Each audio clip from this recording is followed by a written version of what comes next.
afternoon. There we go. My name is Luis Martinez. I'm the Director for Innovation and Entrepreneurship here at Trinity University. And welcome to our 5th annual Stumberg Prize Competition Seed Round. Yes, please applaud. We are incredibly excited to present our 5th cohort of our Stumberg Prize Competition to you all today.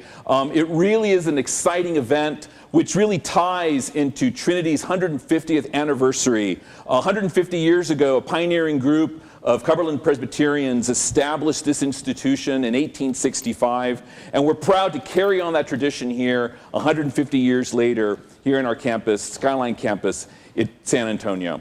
We're thrilled that you all are joining us both here in person and on Facebook Live. It really is an exciting event here at Trinity where we have the opportunity to help start student entrepreneurs on their entrepreneurial journey. The Stumberg Prize is named after a trustee of Trinity University, Louis Stumberg. He was a pivotal figure in the establishment of the business community here in San Antonio. His bio is actually located in your program, but if I can mention for him just briefly, there are so many stories of individuals here in San Antonio who point to Mr. Stumberg as the person they sought for business advice, the person they came to who was their first investor, who was their best advisor, who gave them sort of a pivotal sort of insight on how to establish their business. We are honored to honor Mr. Stumberg and his legacy with this competition that we have here today. We have here present his wife, Mary Pat. If you could please join me in acknowledging her for her contribution in helping making this happen. The Stumberg Competition was established by the family in honor of Mr. Stumberg and to help launch the next generation of student entrepreneurs. Chair of our Board of Trustees, Herb Stumberg, is also here today, who is so pivotal in starting this prize. Herb, please join us in thanking Herb for his great contribution for this program today. So here at Trinity, entrepreneurship is for all. We believe strongly that all students have the opportunity to be entrepreneurs here, regardless of whether or not they're business majors or art history majors. We don't care whether or not they want to start a taco truck or a tech company, whether they're first-year students or they're seniors in their last semester. We want all students to have the opportunity to build something from nothing for the very first time, and to do that here with us. You'll find that all the teams today actually come from a broad variety of majors, and I want you to take particular attention to those individuals that are coming to us from the good old class of 2022 and 2021. That's right, some of the people you hear presenting on this stage for the very first time a year ago were trying to decide what college they wanted to attend, and were trying to think about who their prom date was going to be a year ago. And they're up here on this stage vying for a $5,000 grant award to go into their business, to start their first business, whether it be a for-profit or a non-profit, for the very first time.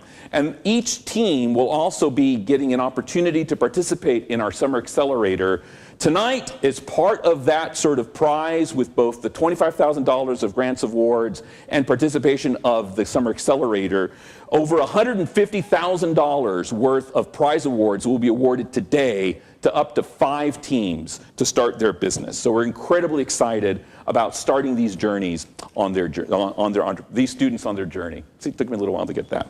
A little bit about who be making the determinations. We believe very strongly that experienced entrepreneurs are the individuals that should be the ones that are adjudicating and judging what these students do. And so we're thrilled to have an incredible group of judges, primarily from San Antonio, both a mix of alumni and non-alumni, who will be adjudicating and judging our Stumberg Prize Competition. First up is Melissa Unsell-Smith. She's the president and co-founder of Rectify, a document cleansing company that leverages machine learning to protect consumer identities. Please join me in welcoming Melissa to our judging panel. Uchennaya Ogba is COO of EHCÜ Public Relations, formerly Bethany East PR, which he founded in 2012 with his wife, Christian Reed Ogba. We're thrilled that we're welcome back Uche, who's got expertise in events and PR, as a Trinity alum, back to Trinity's campus to judge for our judges as our seed panel as well. Please welcome joining us, Uche. There is not a single family or person in San Antonio who does not know this next person.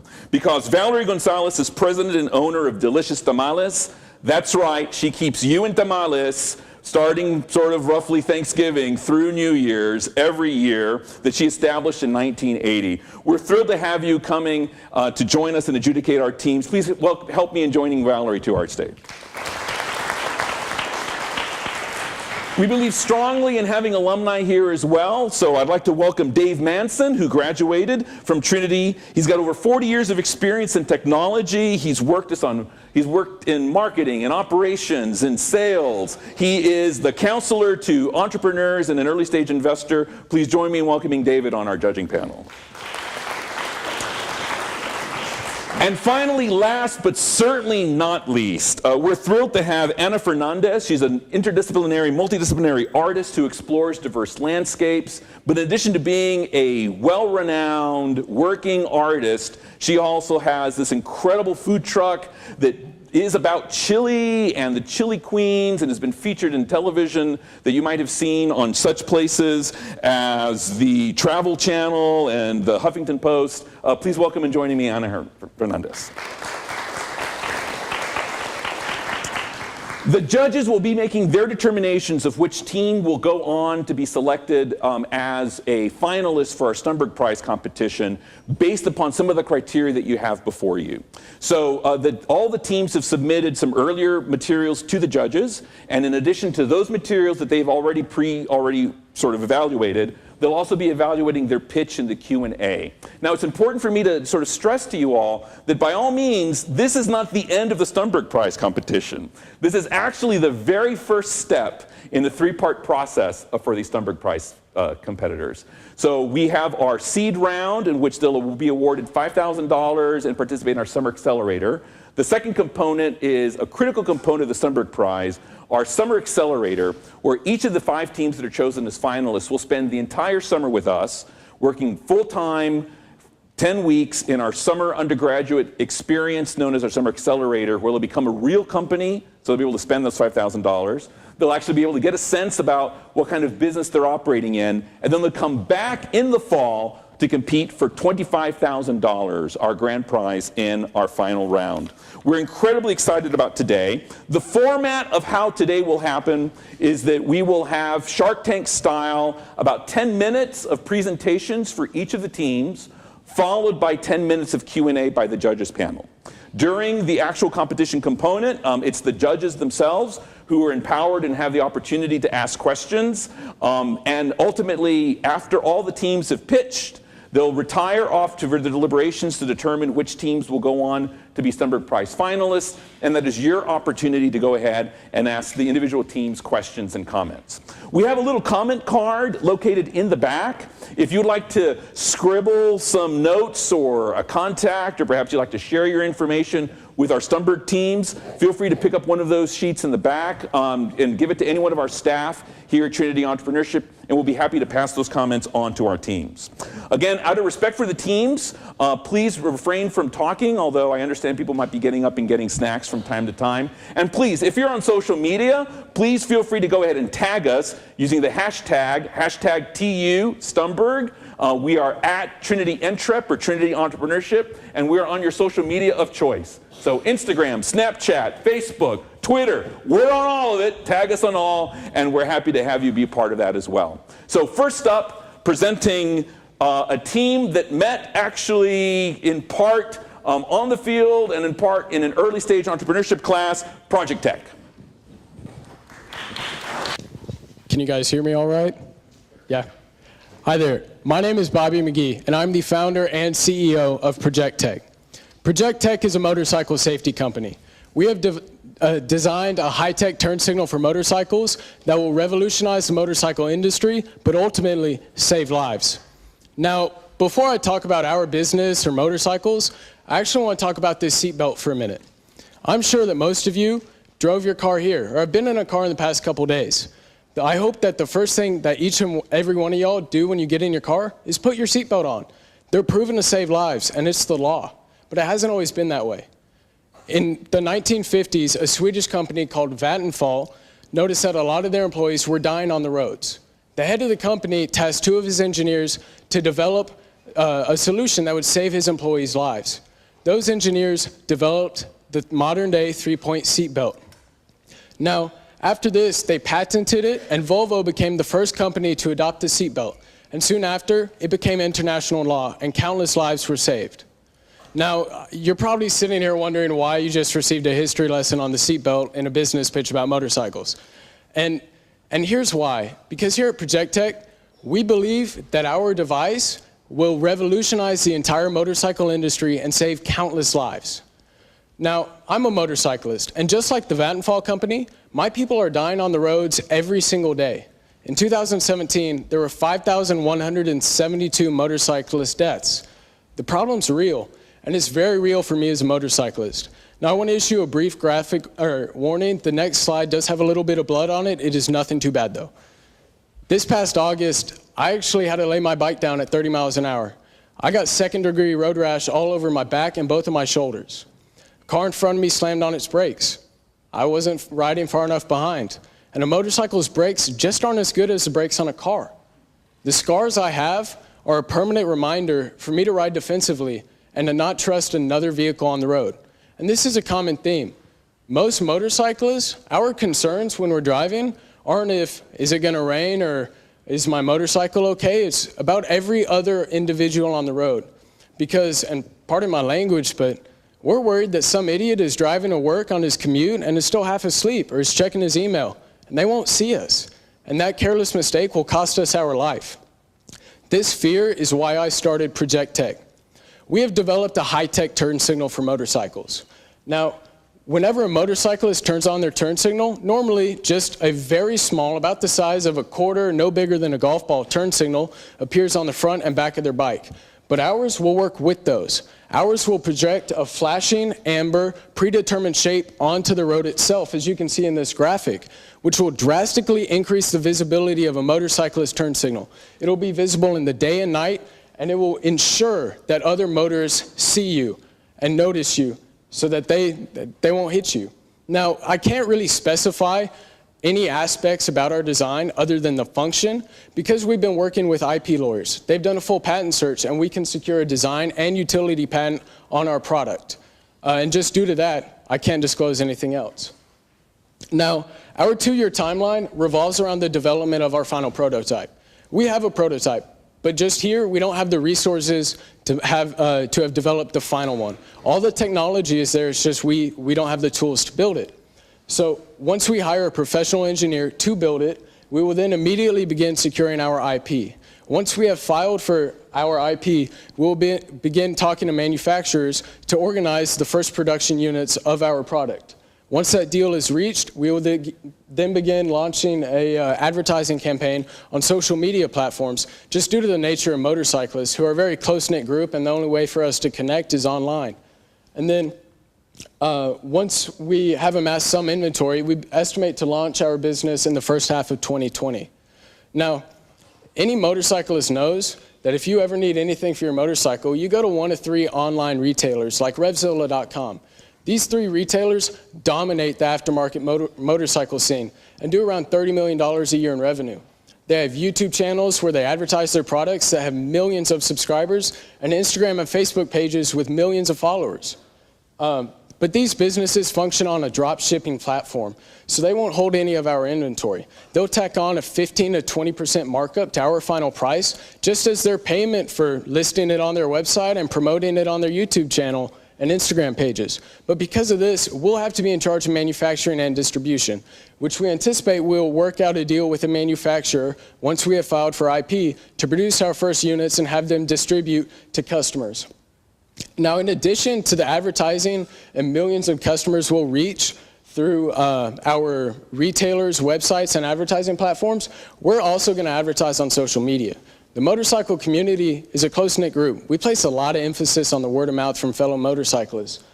So for us to run a full-fledged advertising scheme on Instagram that'll reach over 1 million motorcyclists, it'll cost us less than $500. So this is a very efficient way for us to advertise, in addition to the advertising that our retailers will be doing on their additional social media platforms. Now, the motorcyclist group is really separated into 2 categories. The minority of motorcyclists we don't really like. This is the 20-something-year-old kid flying down the highway popping wheelies. He has no regard for his own safety or anyone else's, and they won't buy our product.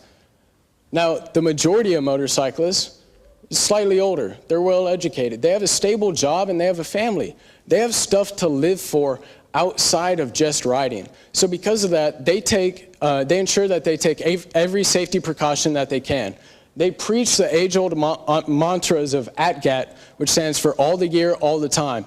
And they swear by loud pipes save lives. I've even met a couple of them who have these tattooed on their body, which I thought was a little extreme. But these are the guys you see out on a beautiful Sunday afternoon just cruising on the highway. We interviewed 12 motorcyclists in our customer discovery. 100% of them said that they would buy our product for between $125 and $150. We also want to sell towards riders' loved ones, as despite not riding themselves, they experience the same stresses and anxiety that a rider does.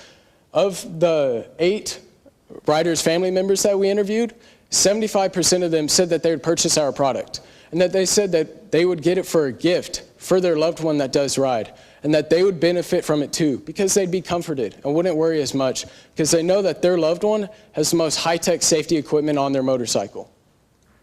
Now, the competition for aftermarket turn signals has no aspects of safety. We are the first projecting turn signal of its kind. But our existing competition, all it does is focus on improving the looks of a bike. Companies like Custom Dynamics and Rage Cycles sell cooler looking turn signals for around $180 to $200. These replace the ones that you have on your motorcycle, and all they do is look better. Then on the other end of the spectrum, we have Baja Designs, which sells a direct replacement for if you crash and you just break your turn signal. There's no aspects of safety anywhere in this market. It's completely segregated between cool looks and a replacement for what you already have. With us implementing an aspect of safety that's unprecedented, and with our IP on our product and the technology, we will be able to revolutionize the entire market and save lives. Now, if we receive this funding, we will need to hire a professional engineer to develop the final prototype, just because we can't really build it here. We have all the technology laid out. We have a functional prototype, but it's not perfect. It works, but it's not the final design. So we will need to allocate $3,500 of that to hire a professional engineer to develop it. After that, we will then begin securing our IP, and we'll allocate around $1,500, whatever's remaining after the prototype's development, towards our IP process. I met with my team of lawyers in Austin over the break, and they did a full patent search. They are certain that we can secure utility and a design patent, and it will cost us around $10,000. Now, a little bit about myself. I'm the founder and CEO. I'm a finance and economics double major. I have experience in finance because I had an internship at Dell EMC last year. I'm a sophomore football player, and I'm an avid motorcyclist and gearhead. I'll talk cars or bikes with you all day. Our CTO is freshman Parker Lewis. He's also on the football team. He's a comp sci major, and he has a lot of experience working with website creation and design. And then our CFO is Chris Stewart. He's on the football team and the track team. He's a sophomore as well, and a finance major, and he was raised by entrepreneurs. He grew up in an entrepreneurial startup environment and has a lot of advice and experience in just getting through the hurdles that entrepreneurs have. So how would you like to join Project Tech and save lives? Thank you.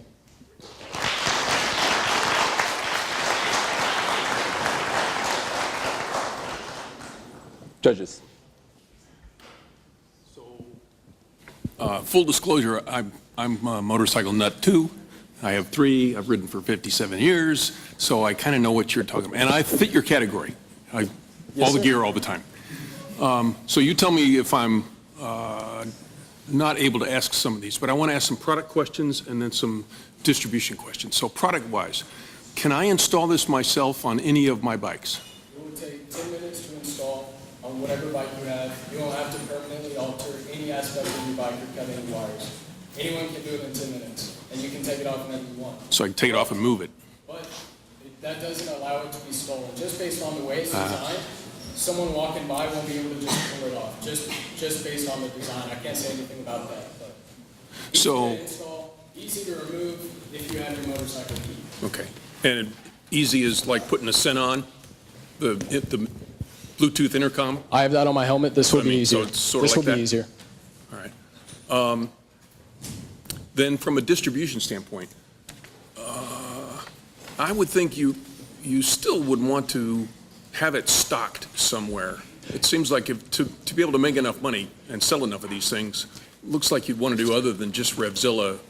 Yes, sir. So it's just the way that the aftermarket community for motorcyclists takes place is those 3 or so online retailers are 99% of where anyone buys anything aftermarket.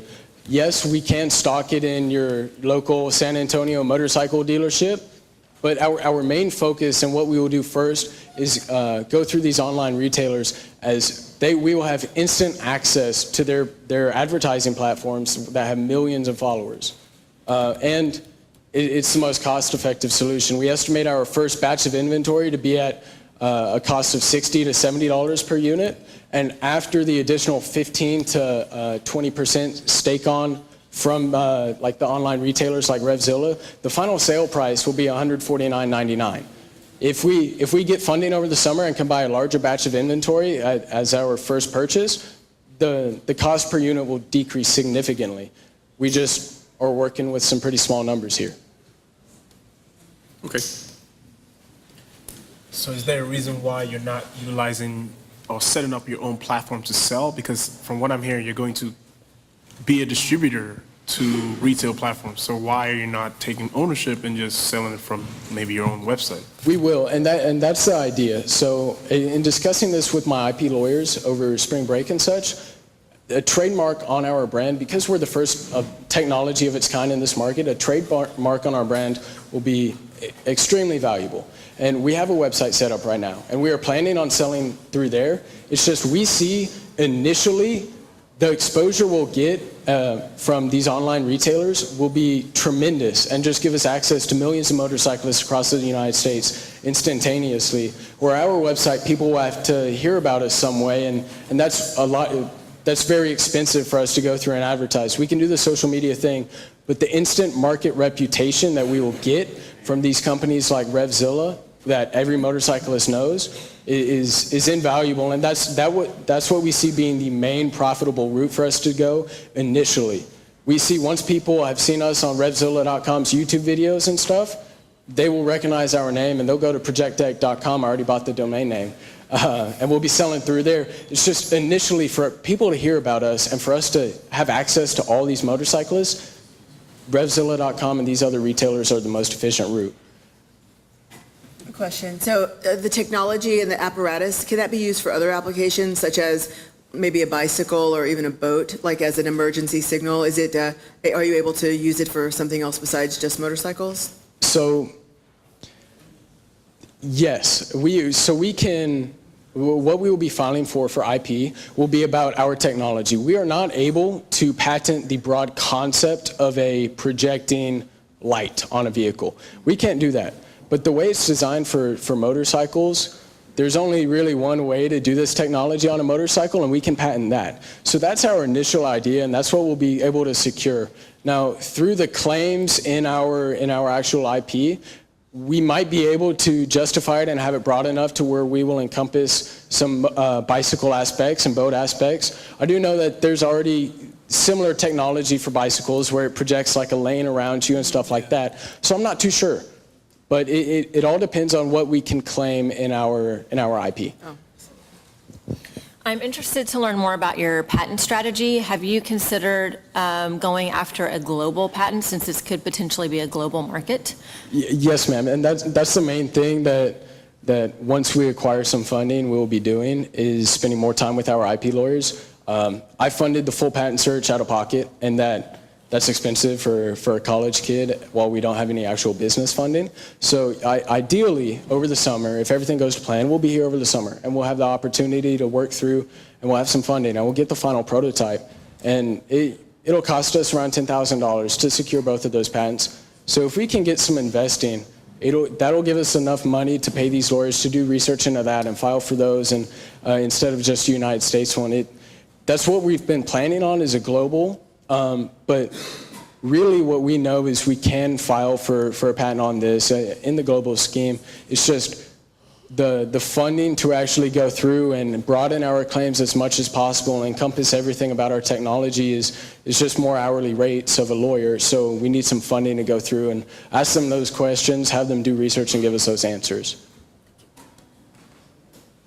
Now, I see it's for nighttime. Is it also for daytime? So I can't really discuss the actual lighting aspects of any of it, but what I can say is if you have a laser pointer and I were to shine it on the ground outside, you'd be able to see it. And if you do the same at night, you can see it too. It's just brighter. Robert, an example that might help everybody is all motorcycles have their lights on all the time anyway. Yeah. And so one of the safety things, and I was going to ask you, there's a company that builds one that attaches to the headlights and flashes the bright lights constantly, which is a pain to drivers. They don't like it, but it works. Yeah. And that works in the daytime. But I was wondering, that must be, that company has got to have thought of something like this. They really don't.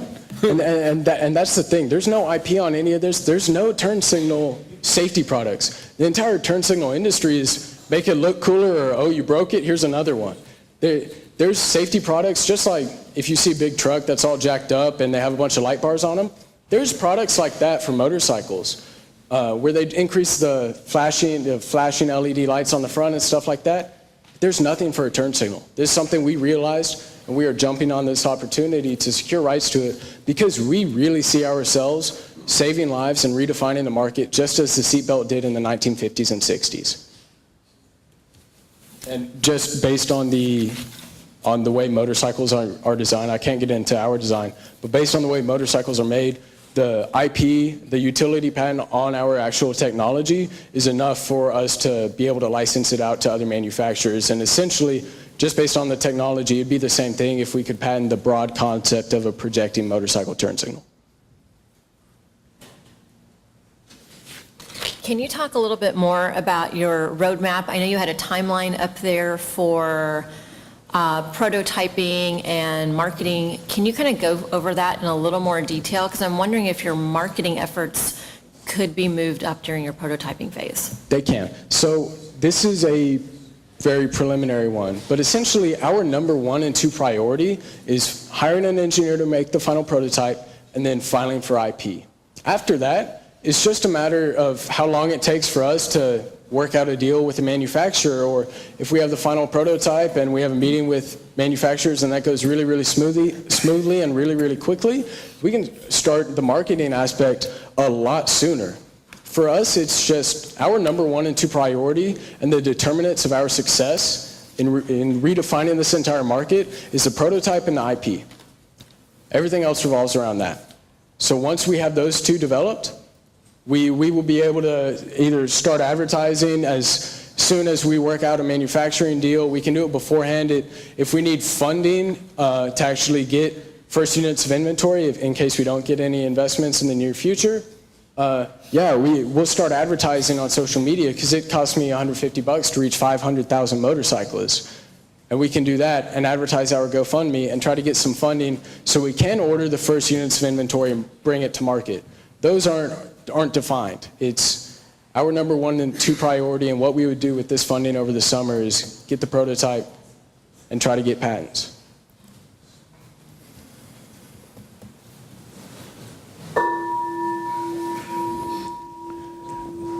Thank you very much, Robert. Thank you, sir. Thank you. Appreciate it. So at Trinity Entrepreneurship here at the university, not only do our student athletes start their companies, but also our student musicians start their companies as well. Please welcome La Escuela de Estela. Hello, we are La Escuela de Estela. Before I begin talking about our business, I would like to give you a little bit of background on myself and why this program would mean a lot to me. I grew up here in San Antonio surrounded by the mariachi culture and the mariachi tradition. When I was a little girl, at my 5th birthday party, my parents hired a mariachi, and I remember looking at the violin player and thinking, I want to be just like her. So I went through the average steps for any mariachi performer in the Southwest District. In 6th grade, I joined the middle school mariachi program, and I went all the way up until graduation as a mariachi performer.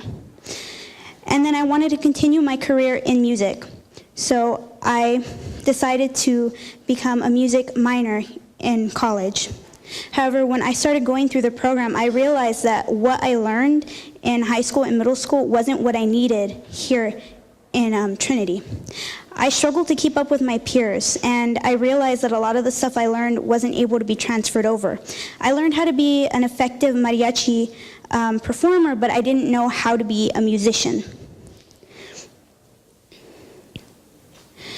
What we want to offer students in the Southwest District is classes and workshops that will help them learn the skills that they need to be able to continue their music careers in upper level courses.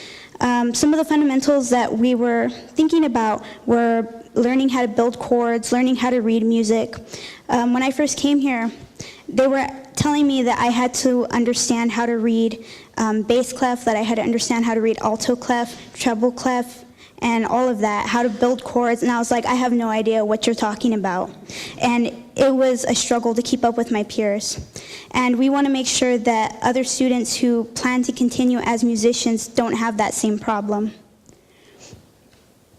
So again, some of our problems that we want to solve is the fact that the music program isn't as fully formed as many students would want it to be. We want to offer students affordable private lessons and affordable group lessons that will also implement basic music fundamentals as well as entrepreneurship opportunities that will help them get out into the real world and become professional musicians.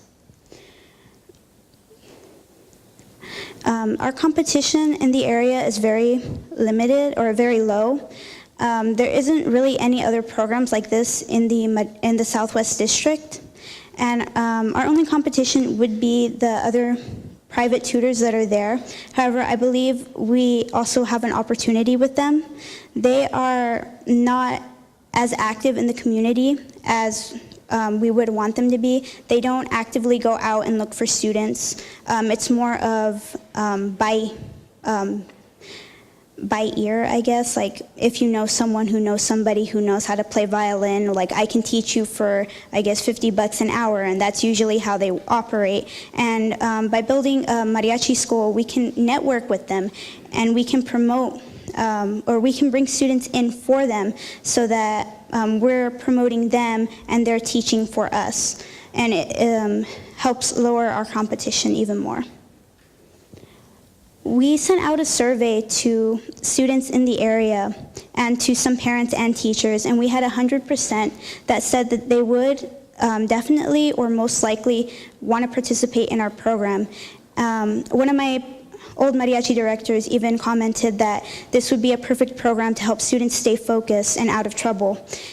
And 75% said that they would be interested in our private lessons, and I think their interests being a little bit lower than the group lessons has to do with mariachi as a tradition is about a big group, so they're a little bit nervous about the private lessons, but eventually we hope to ease them into the program and make them more comfortable with one-on-ones.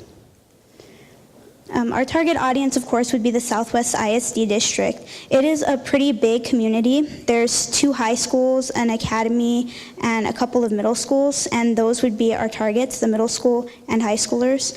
And there are, I think in my graduating class, there was about 722 students.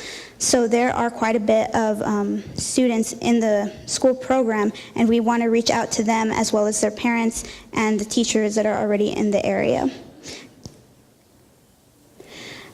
Our plan is to network with some of the programs that are already established in the school that support mariachis, such as the Southwest Mariachi Boosters.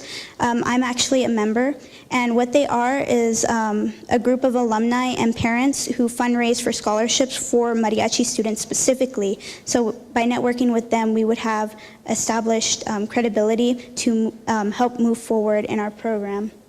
Second, we'd want to start a satellite program where we can have, where we would be going to the schools and offering workshops and lessons, but our ultimate goal is to have a permanent location in which we can host our own concerts and like fundraisers.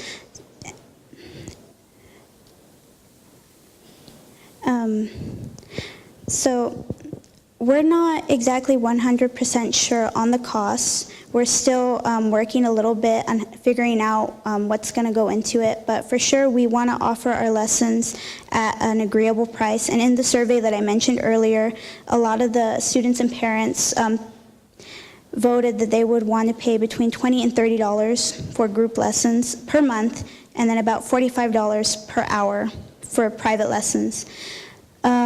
If we were fully staffed, about a year, it would be about $106,000 to pay our teachers. However, that's after we would have a permanent location. So before that, the cost would be a lot lower. And if we were to buy all of our instruments, it would cost between $13,000 and $14,000, including keeping up with maintenance. However, there are some of the establishments here in San Antonio actually offer deals for organizations such as ourselves, so we'd be able to get that cost a little bit lower. So our team consists of Victoria Shirey, who's over there at the table. She is a history major with a minor in education. Marley Jackson, who could not be here with us today. She is a business analytics major with computing as a second major, and she has experience building websites and networking, and we're really hoping to utilize her skills in order to network with the school and help build our credibility. And then I'm Estella Frausto. I, of course, have connections to the school, and we're hoping to utilize that to help, I guess, get our feet, get a good foundation to get going. Thank you.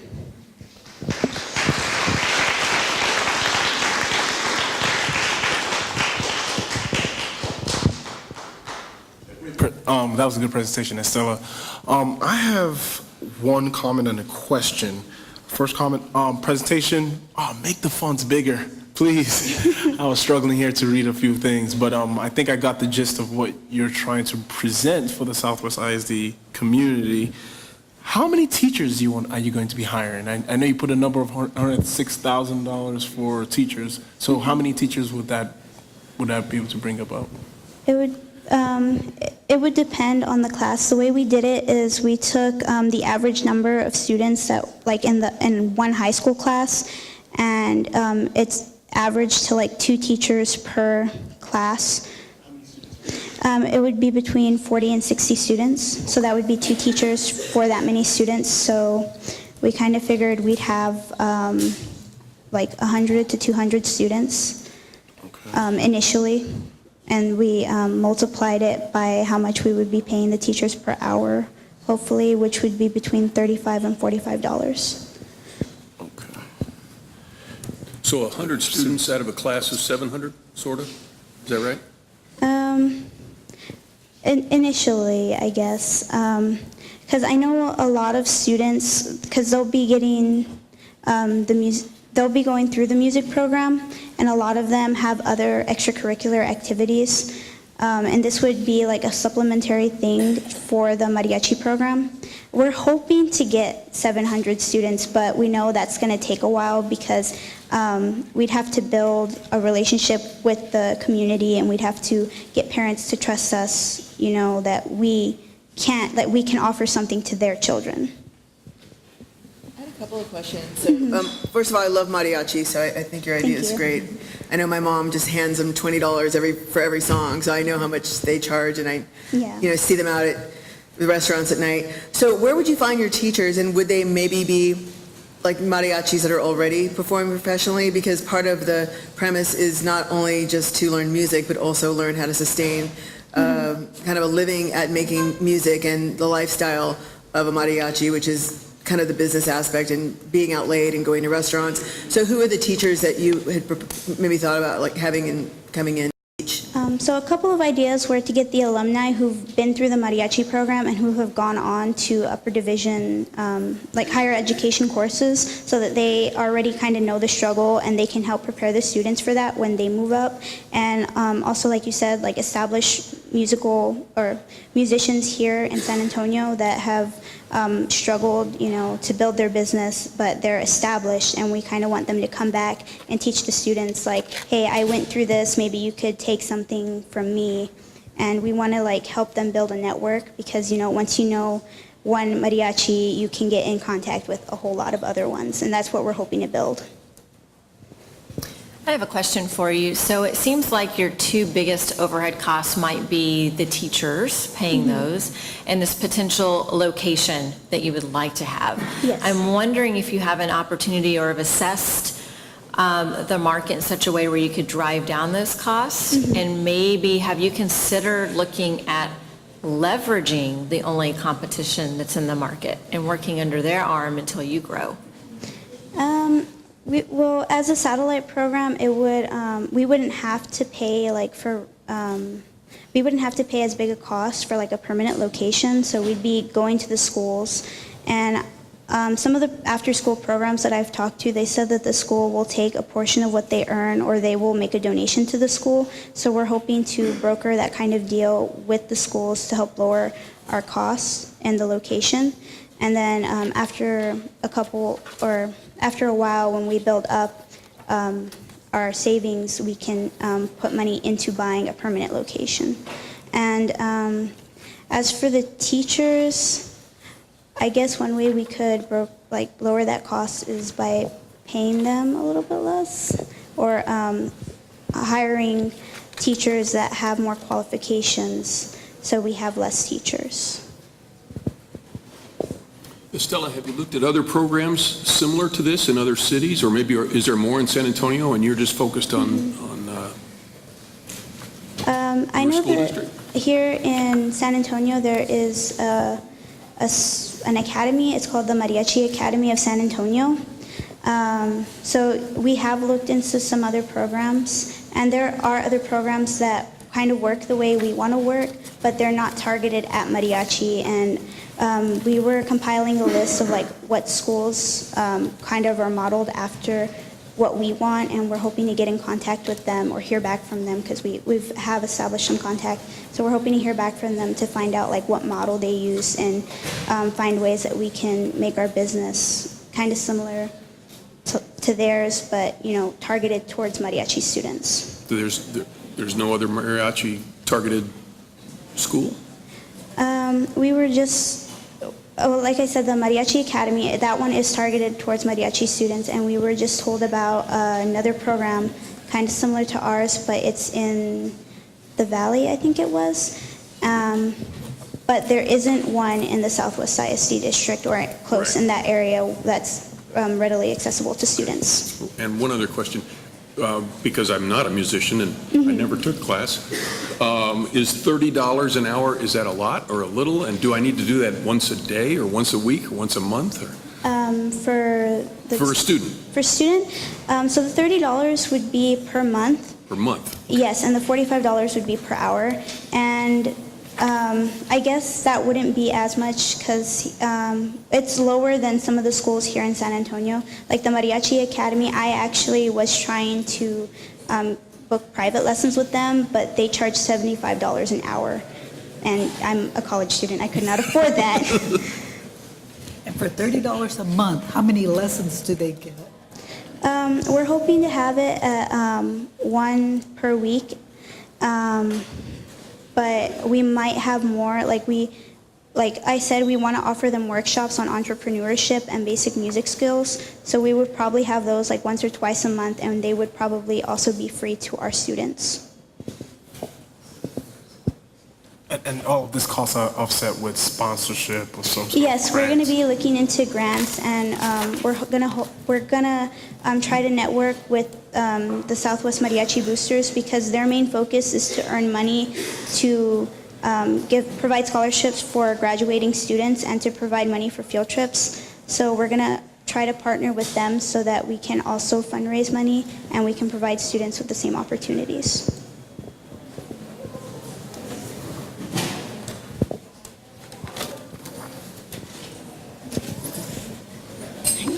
Thank you. Thank you so much.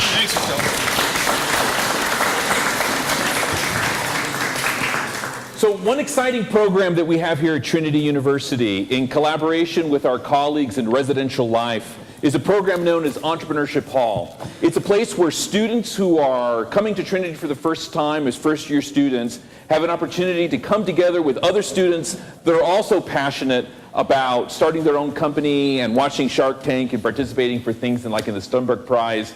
The next team coming up comes from Entrepreneurship Hall. Please join me in welcoming Story Spread. One of my teammates is passing out an example of a storybook that users can create using our software and some additional documents. So, Hi, I'm Chikama Ibe, CEO and founder of StorySpread. And we at StorySpread have one mission. We plan to allow users to create unique visual stories without any drawing abilities. With that being said, let me introduce you to Jenny. This is Jenny in real life and what she would look like in our software. Jenny is a young creative person like you and me, and she wants to channel her creative energy into one visual story or a comic book. So she goes online to try to figure out the best way to do so, but she runs into 3 problems. First, she realizes that she does not have the unique technical skills or drawing abilities to complete the task. 2, she wants portability. She's a girl on the go and doesn't want to be limited to one desk. And 3, she wants to earn cash. She does not want to be another broke artist. So we at StorySpread have several solutions for her. First, we're going to create a story building software for her, where she can create a unique avatar to place into comic book panels. Next, we're going to give her a mobile application, where she can take her stories on the go. Lastly, we're going to give her ad revenue, so she can fund her creative endeavors. So Jenny logs into a website. She curates her avatar, and she uses a variety of props and backgrounds to create her dream story. Jenny also has some friends, so she goes into their profiles to see what they're reading and what they've created. And then Jenny can go to our homepage to see what's trending and what contests are available. So the current market is divided into 2 parts. First, we have softwares that only allow you to read comics. So creators have to use separate applications like Adobe Photoshop, Illustrator, and then upload those files into these websites. On the other side of the market, we have applications that only allow you to create comics. That means users can only create comics and don't have much social interaction with other users and can't read other people's comics.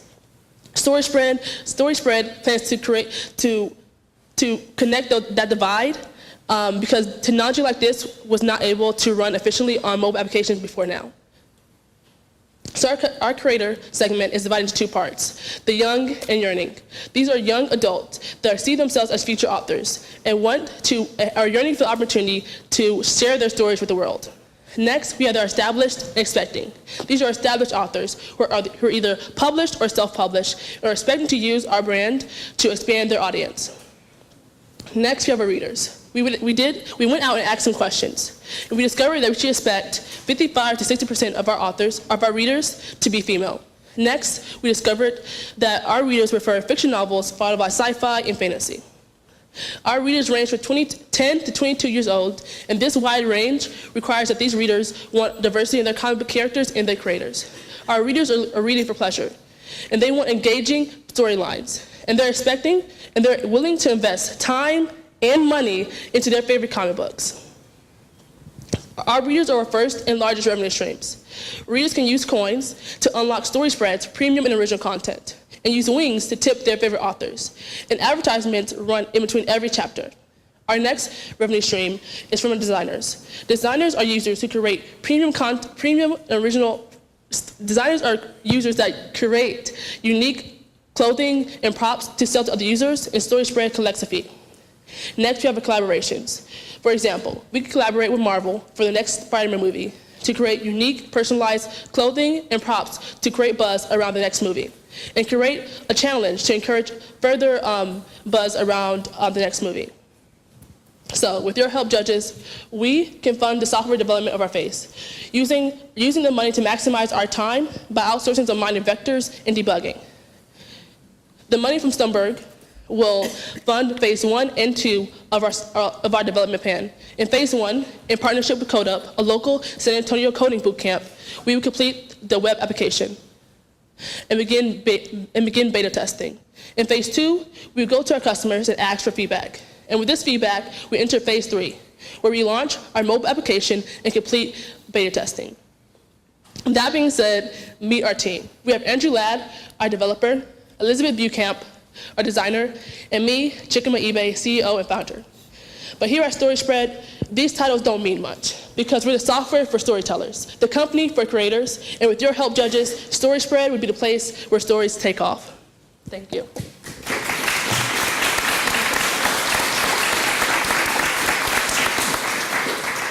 Chickama, do you have a prototype already? Yes. If you went to our booth before, we have a live demo up there where you can see what a comic book would look like. I printed out the first comic book for you. You can click on and log in and get the gist of the experience. And was that done by the CodeUp folks, or? No, that was done by an in-house programmer. We plan to partner with CodeUp we divided our development phases further down into 2-week types. And so at CodeUp, they have classes of graduating classes. Before you graduate, you have a 2-week project where usually the coders kind of create their own ideas and then demo it at demo day. What we plan to do is give them a 2-week project, and they choose whether or not to do that project, and then at demo day, they demo a part of StorySpread, and we both benefit from that. That's good, yeah. Is there anything else like this in the market? No. Like I mentioned before now, phones wouldn't be able to handle the graphics that would be needed to create this mobile application. So now we have the perfect opportunity to launch this website, and with the rise of superhero comics and the expanding market of readers online, we have the perfect opportunity to do this. You mentioned several revenue streams Yes. within the app itself, which is admirable. That's a lot to keep track of. Which of those do you see being your biggest revenue Our generator? first is for sure our readers. Our readers are very engaged they're very engaged into the program, and they're willing to invest time and money in the sense that they want to give their favorite creators wings, which is what you buy with actual dollars, versus coins, which you buy with dollars and you can watch an ad to get a coin. May I ask a follow-up question to that? Yes. In that, do you plan to monitor or censor content being created in your platform? Yes, of course. So as we scale further, we plan to partnership with schools, and the App Store on Apple and the Google Play Store require you to flag content in order to maintain a safe environment for young adults. So in the app industry right now, there are a lot of apps that people's attention is being vied for, just from games to just normal productivity applications. How would you set yourself apart from other applications that engage with kids or with young adults in general? So users are continuously downloading and deleting apps. But usually they have the top 5 apps they use consistently on their phone, and that's Facebook, YouTube, and insert an extra 3.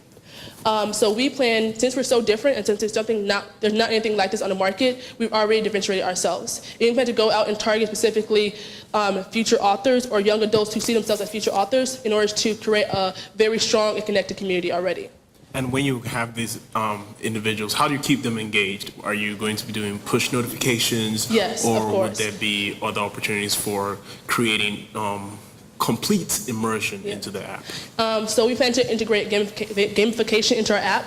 So a lot of mobile applications are trying to kind of make no matter what type of app it is, trying to make the application more like a game. So we have levels. So if you're a very interactive creator, you get up a level, and you get like a badge inside of your profile. If you're an active reader, you get more coins, and we give you updates when your favorite author updates their story. So there's a lot of notifications and kind of connections between us and our readers and our authors. Is the software something that you could maybe license to an educational institution, like a grade school, or something for teachers to use as students so that they could kind of combine art? 'Cause that's what I like about it. I like that it's got the comic with the app together. It's interesting because as a kind of a different way to do a selfie as opposed to just the photograph. Yeah. Is this something you could use in schools, like a teacher could use it for a class? Yes, of course. So what we plan to do with our schools is that there will be a portal for schools, so teachers can go onto that portal and see a variety of lesson plans depending on if they're teaching a math class, a reading class, or whatever. So for example, if you're teaching a reading class and you're doing Hamlet, what you can do, you can see a lesson plan of how to implement our software in there. And so what that would require is that students sign up to our website, and they're going to be given a tag so where we're notified that they're young adults and they're not that mature content can be seen by them basically. And so we give them a tag, and so they're able to create their comic and share it with their classroom and share with their classmates. So at the end of the day, when the project is due, they can go to the stage and see this is the comic created, and this is what this is how this is how I can share with my friends.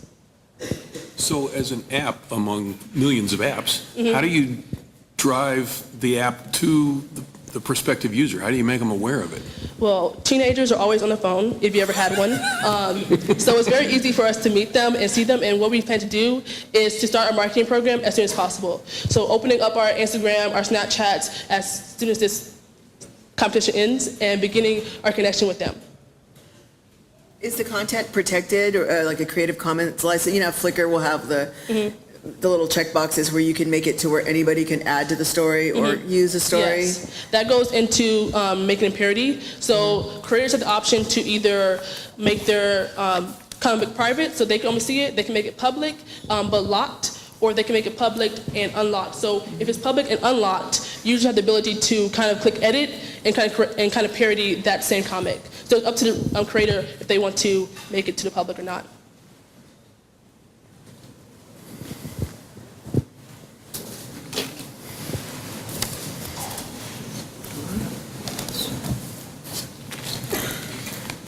How are you going to find the artists that do? Because as I understand it, you have different artists that produce like a template of images that can be used.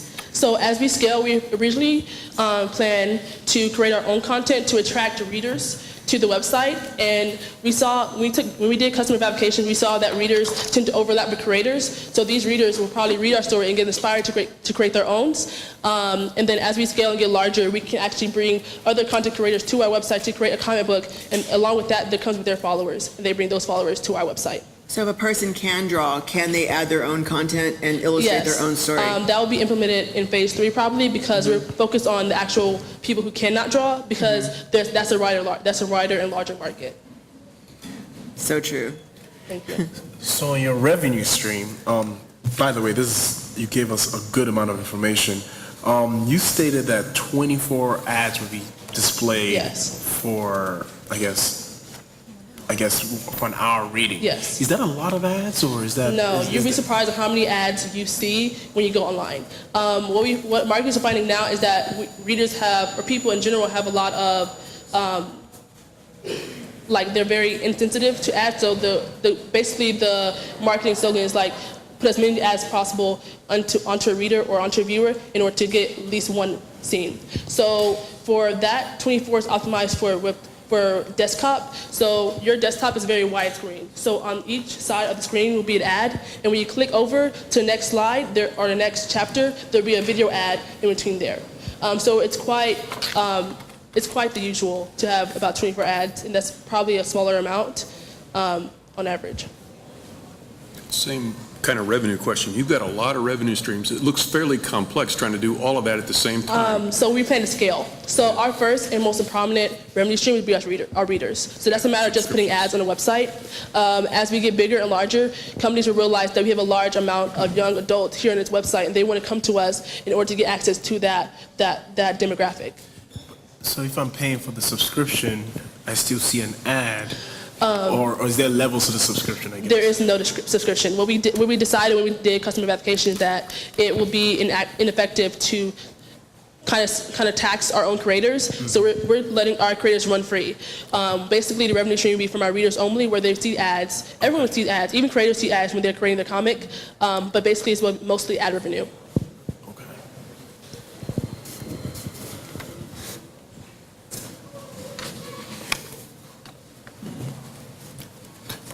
I guess my last question is, you have on here you want to get to 1,000 users by next year. Do you have a plan of, I guess, action or benchmarks that you want to achieve? Our first benchmark is 500 users by next fall. And the way we plan to do that is to start Instagram and our marketing strategy very early on, before our even software is developed or finished. So when we plan to launch our software, say our launch date is July 15th. So on July 15th, 2 weeks prior to that, we already have a list of people who are already interested in the product and been waiting for this product to come out. And so we already have an established user base before we even launch. Okay. And would this be influencers, or who will we be? Our marketing strategy will be relatively low cost, so it would be us posting daily or weekly in order to get traction on our website, on our social media platforms. If the opportunity is there, definitely find some influencers who will see this as an opportunity just to expand their brand. I'm sure there are a lot of illustrators online who are out there constantly, so find someone that can spread the word, because 1,000 users is a lot of users for one app. I don't know, I'm sure for some... The way we plan to get to that 1,000 users is that when you create a comic, you want other people you want other people to see them. So we'll share it with friends. So thank you. Thank you so much. We are 3 teams into our 7 teams that we'll be presenting today. A couple of quick reminders. One, if you're on social media, please don't forget to go ahead and say that you're here at Trinity Entrep or Trinity Entrepreneurship. Please use the hashtag #TUStumberg. Second, I'd like to remind the individuals that are getting snacks, or if you're getting snacks during the course of today's competition, to please try to keep your voice slightly down so that we have an opportunity to hear all the teams present clearly. Now, many of you feel that we live in a life filled with screens and with iPads, and we have to ask ourselves, do we really need to know and have all that information that we have? Well, the next team up has a solution. Please welcome, coming right up, Steambook.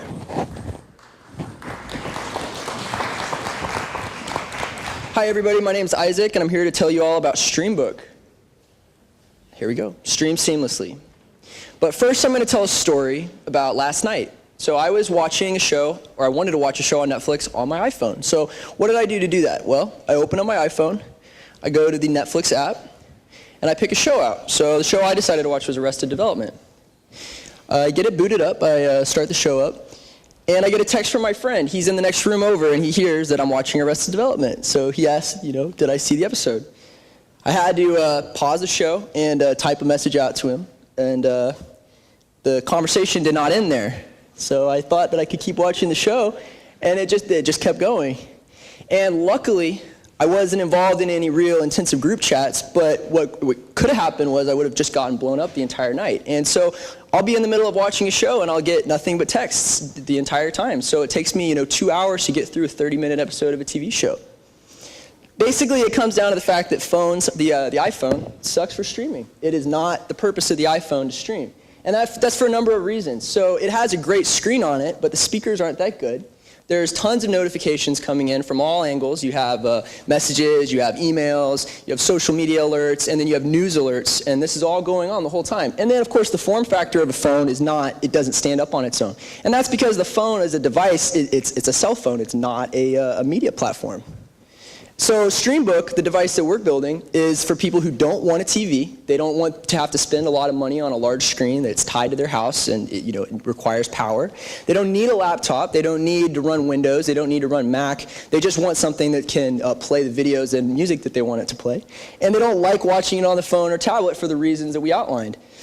So this is what the concept of the Streambook is, and those of you that saw the prototype in the back, it's basically the exact same. The guts are the exact same. We just don't have the shell built out yet. But the idea would be that it stands alone. It has a 1080p screen. It's a little bit smaller than your average laptop, and then it has these speakers that will work equally well if it's open or closed, and that they're intended to be like the equivalent of a Beats Pill or another wireless speaker. And then it'll have full port access. It'll have USB ports, it'll have multiple headphone jacks, HDMI, and it'll have a better battery life because it isn't going to have the processor, the expensive processor that an iPhone, an iPad, or a computer would have.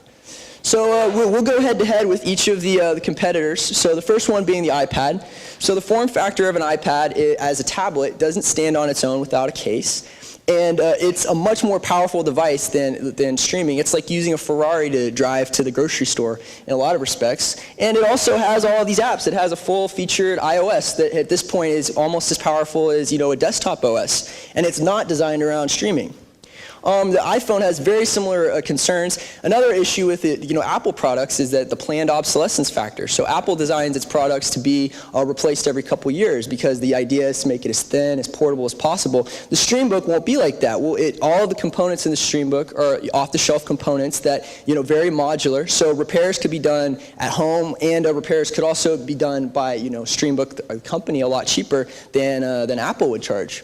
And another major benefit of the Streambook is the OS. So we're going to be running a streaming-focused OS the same way that you have Roku or Apple has TV OS, and then those of you that use Fire TV, those are more designed around it being a content consumption process versus iOS, which is designed around it being your PDA, like that's your primary device. And then we have the Chromebook. So the Chromebook is a great device, but it has some vulnerabilities, one of which is the keyboard right there. Our device, we don't intend it to have a keyboard. We rather it have a D-pad, which would just be the arrow keys and select. And that way, you're not using it to type. You don't need a full QWERTY keyboard to look up what show you want to watch. And the Apple TV remote and the Fire TV remote have the exact same buttons. You have like a menu button and a select button, but you don't have the full keyboard. But of course, we can support the full keyboard because we have the USB ports. The other issue with the Chromebook would be that it all runs through the browser. And Google Chrome as a browser is a really inefficient, it's a power hog. And a lot of y'all that use, if you've ever used it on a Mac, it kills your battery a lot quicker than other apps just because the browser is a very resource-intensive application. And then the speakers. So I think that ours is going to have significantly better speakers than a Chromebook only because our device is built around being a music and audio content device. So the team right now is just me, but we're looking to hire a computer science major and an engineering major. Those of you that saw my prototype could probably tell that it was an amateur constructed that. I actually built it out of Legos.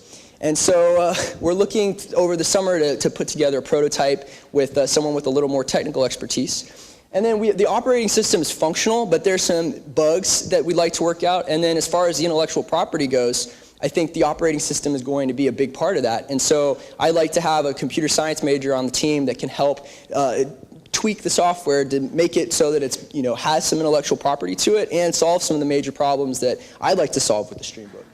And so we are hiring. So after this is over, if you all want to send me a resume, if any of y'all think you have the qualifications, you're more than welcome to apply. So our main initially, we like to start out by targeting campus reps. So that model of having somebody that's a brand ambassador for the company, that person would get a Streambook, and then they would get some sort of commission on sales or referrals. So the goal would be that we go to and then they would also identify acts that are local to wherever we're trying to target. That would be maybe semi-amateur, semi-professional musicians or artists. And then we can get. This would be a stream for those folks, a stream for them to get their content out to the world. And so our plan will be to target the colleges and high schools here in Texas to start out with. And over the summer, we would want to try to build relationships, definitely here in San Antonio, and then moving our way up to Austin and Houston, both of which have really vibrant music scenes. And we've seen, even in the last 5 to 10 years with the internet, a lot of folks are able to come onto the scene and become mainstream acts just by virtue of the internet and leveraging that power. So our goal will be to provide an alternative channel to the existing streaming services and the existing platforms for them to reach new audiences. And so what will we do with the $5,000? Well, we want to complete the prototype, make something that's not built out of Legos. And so then we want it to be something that we could take to schools and take to, the potential customers and get their thoughts on it. And so, in an iterative process, obviously, but the goal would be to have, by the end of the summer, a prototype that could eventually go to mass production.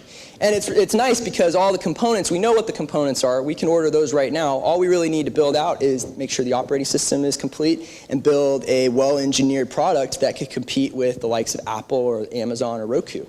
We want to find folks that are beta testers that are like the ideal customers. Parents with children are one target segment that we're really thinking about. And another one would be reaching out to existing artists, giving them the chance to have all of their content downloaded onto a custom version of the device. And then that would allow us to charge both a premium and provide our customers with a little bit more of a value proposition than just the streaming. We would give them content that would be saved to the device. And then our goal would be that by the end of the summer that we know exactly what would go into production of the device. And knowing that we can get these parts wholesale, knowing that we could assemble it here in the country means that we wouldn't necessarily have the same barriers as we would if it was a more like slim device or something that needed a little bit more of a factory behind it. And that's all. Do y'all have any questions? So you'd be able to run like Netflix and all of the major kind of streaming services on the device? Yes, ma'am. So the device right now runs YouTube, Spotify, and Amazon Prime without a hitch. I was streaming those earlier from my hotspot, actually. Mm-hmm. So Netflix and HBO, the operating system can handle it technically. We have just been trying to figure out the digital rights management. And there's nothing illegal about streaming those content providers, especially if you have your credentials logged into it. And so as a Spotify subscriber, I pay my $10 a month to Spotify. I can right now AirPlay my Spotify account, use my iPhone as a remote to control the stream book. They just have to be on the same Wi-Fi network. Because I actually wondered who was your target, because when I first saw it, my first idea was, when they make cell phones really simple for older people, seniors, because I feel young people, they're able to handle all the data, they can process it and they can snap out of their, but when you're older, it seems like maybe that might be, have you thought about that, about the customer that you're trying to reach? Yes, ma'am. So in the way that like a Zenith TV from 1960 could get the 10 channels or the 5 channels, this device is going to be like a TV in the sense that the channels it gets are Netflix, Spotify, Hulu, Amazon, and a lot of the smart TVs are already shipped like this, but no one's built a portable smart TV. So this in a lot of respects is the functionality of a smart TV built into a device that can be lower cost because it doesn't need an i5 processor. It doesn't need all that horsepower. So I have a question.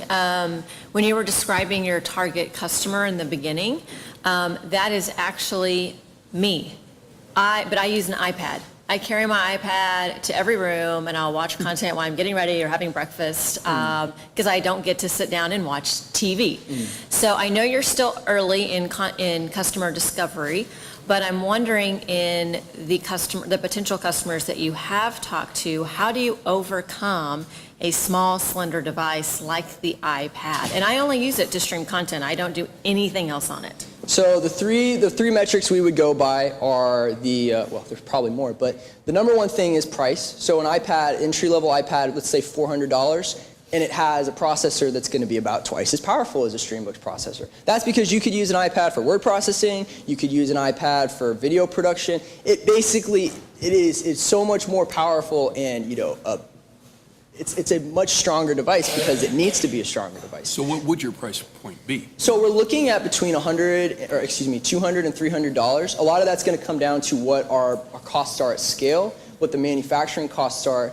But the goal would be that we are significantly undercutting the iPad and name brand tablets, and we're right there with like a budget tablet or something. Sorry, go ahead. Yes, sir. But first of all, when I see this awesome tablet, it reminds me of those old school CD players. So I remember had one of those. Yeah, like I had one of those. And you open up, you put a disc. I'm sure not many people have seen a disc in a while, but you put those flop disc or even floppy disc. They have one, and it plays a video. So it's like you're taking it back, but at the same time, back to your price point, at $100 to $200, I can probably get a small size smart TV for that price range. How do you combat that? Because this is definitely a significantly smaller screen.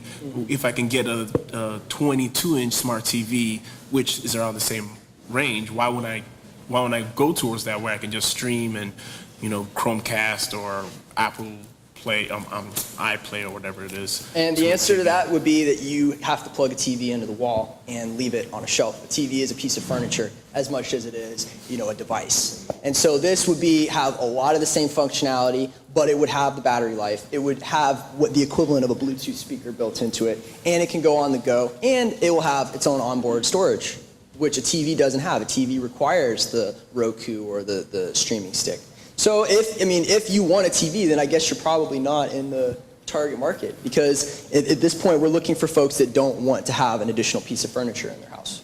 Will this read from a USB? Yeah, so it has 4 USB ports on it. So you could play a movie from a USB? Yes, that you have, exactly. and photographs and show photographs. So it has a rechargeable battery that you can carry it around, so you don't have to have it. It has a rechargeable battery, but more than that, it has a battery that you could take out if it goes bad after a while. Because most lithium-ion batteries will go out after about 200 charge cycles. So rather than having to send it to Apple to get it replaced for $79, you could order the part, replace it yourself, or send it to us. But it's a cheaper repair for us because it's just a panel and you take it out. There's no glue involved. So you don't think someone at Roku or Fire TV is already cooking one of these up? That makes perfect sense. Well, I haven't seen it. I've been waiting for 10 years so I actually, the portable DVD player is in a lot of ways my inspiration for this. I've wanted like a smart portable DVD player. And so, if they build that, then it basically comes down to operating system, comes down to market share. And so our goal is to create market share by targeting, the next generation. And I think Austin and Houston are 2 of the best music cities in the world. So if we can, get some buy-in at the ground level from the artists, then it gives us a real platform to spring forward. So I had a marketing distribution question. Why did you focus on students to begin with? Well, I think that we have the summer to kind of figure out who we want to target, but I think that students are great because they're all very experimental, and they like to try new things out. They like looking at tech products, and it also gives us the ability to iterate products through. You've got the gauntlet of a student consumer versus trying to make something for someone that doesn't necessarily know what they want. And so being in that college environment and that high school environment, these are the most avid content consumers in my mind, at least. I do like the comment that we made about it could be good for older folks, Well, I picture, I can see somebody traveling, for example, having it on an airplane, someone that's older, because, my mom, I always try to get Netflix on for her, but I have to go to the source, change the source on the TV, and then she calls me, hey, I can't fix my TV, can you come back? So it's I just want to show her something on Netflix, so this would be ideal. I could say, here you go, just stream it right here.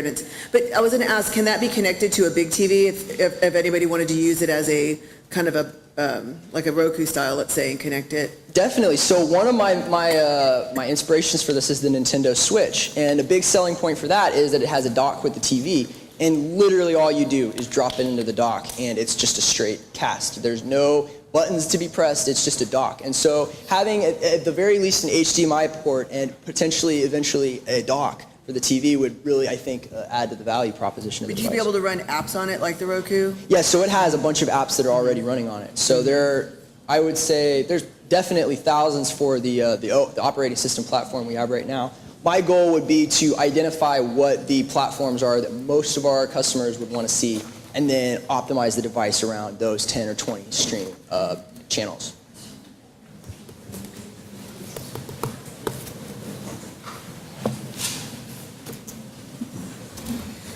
Operating system open source? Yes, sir. So it runs on OSMC, which is it's a streaming-focused Linux distribution. Okay. And so it's open. Basically, the whole point of it is that it runs just enough operating system to do the task that it needs to do, and that really takes a lot of the strain off of the components. So what can you possibly patent in this device? Yeah. So I think that the intellectual property is just going to come down to engineering. So we can make the device. We have to obviously talk to attorneys, and that's part of what the summer's going to be. But I think that if we can make a device that has, does a few things very, very well, and then we can come up with a few innovative operating system features, I think that will be our strength. And then momentum and understanding the target demographic is also going to be really helpful. Have you thought about sourcing the product from someone else and then rebuilding it so that it has your operating system in it? Maybe that's cheaper? Well, my thinking is that a lot of these products are, the individual components are built in China at scale. We can buy those. My thinking is that assembling it in the U.S., if we have the housing, we know what the housing would entail to construct, we know what the guts of it would entail, and we have an operating system, we could assemble that in the U.S. a lot cheaper than it would, doing that in a factory in China. Could this be used as a hotspot too? Yes, so it does have that functionality. I think the way it stands right now, it will go either Ethernet to Wi-Fi or Wi-Fi to Ethernet. But it doesn't have LTE in it. It might be interesting, like in the back of a car, a back seat for travel, and then license it to automobile or RV manufacturers, and it's just a simple player. Definitely. Yeah. So the way I envision it would be that let's say you have two parents and kids in the back seat. The parents both have iPhones. The kids don't have a device. You can definitely hotspot it right now with your phone. You create a mobile hotspot, and the device will stream perfectly fine. Because streaming at this point in this day and age is really not an intensive activity. So it's just going to come down to what is the best way to stream, like which portal is the most efficient.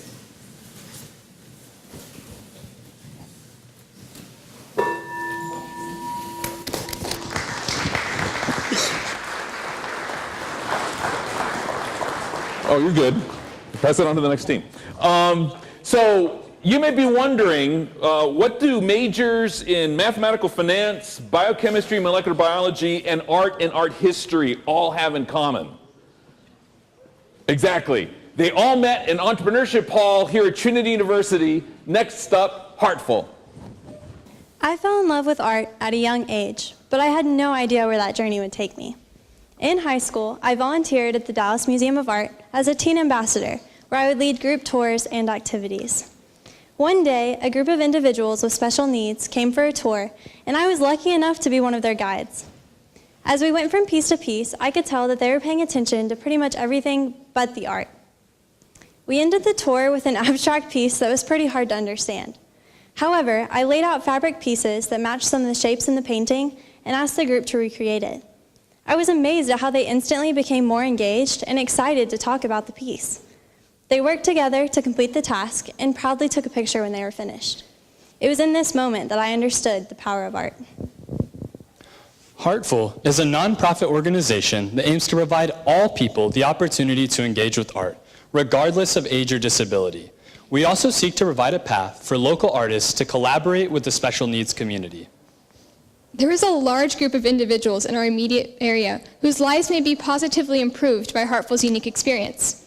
According to the Texas Governor, the Office of the Texas Governor, in the greater Alamo area alone, there are 275,000 individuals with special needs, with 50,000 of them being children. This data includes individuals living within 1 hour of downtown San Antonio with cognitive, ambulatory, vision, or hearing disabilities. Here's a quote from Trinity University professor Dr. Ryan Davis, who has a 7-year-old son with sensory processing disorder. He says, "Art museums are a great space to observe art, but not for kids to interact with it. And then interactive museums can be overwhelming for children with special needs. This creates a huge hole in the San Antonio community." As Dr. Davis explained, there are not enough fully inclusive spaces in our community for individuals with special needs. This is a challenge for many families like the Davises who are seeking an opportunity to spend meaningful time together. There is a great opportunity for us to create spaces that provide meaningful outcomes through fun experiences. For example, engaging with tactile objects develops a better understanding of concepts, especially with art.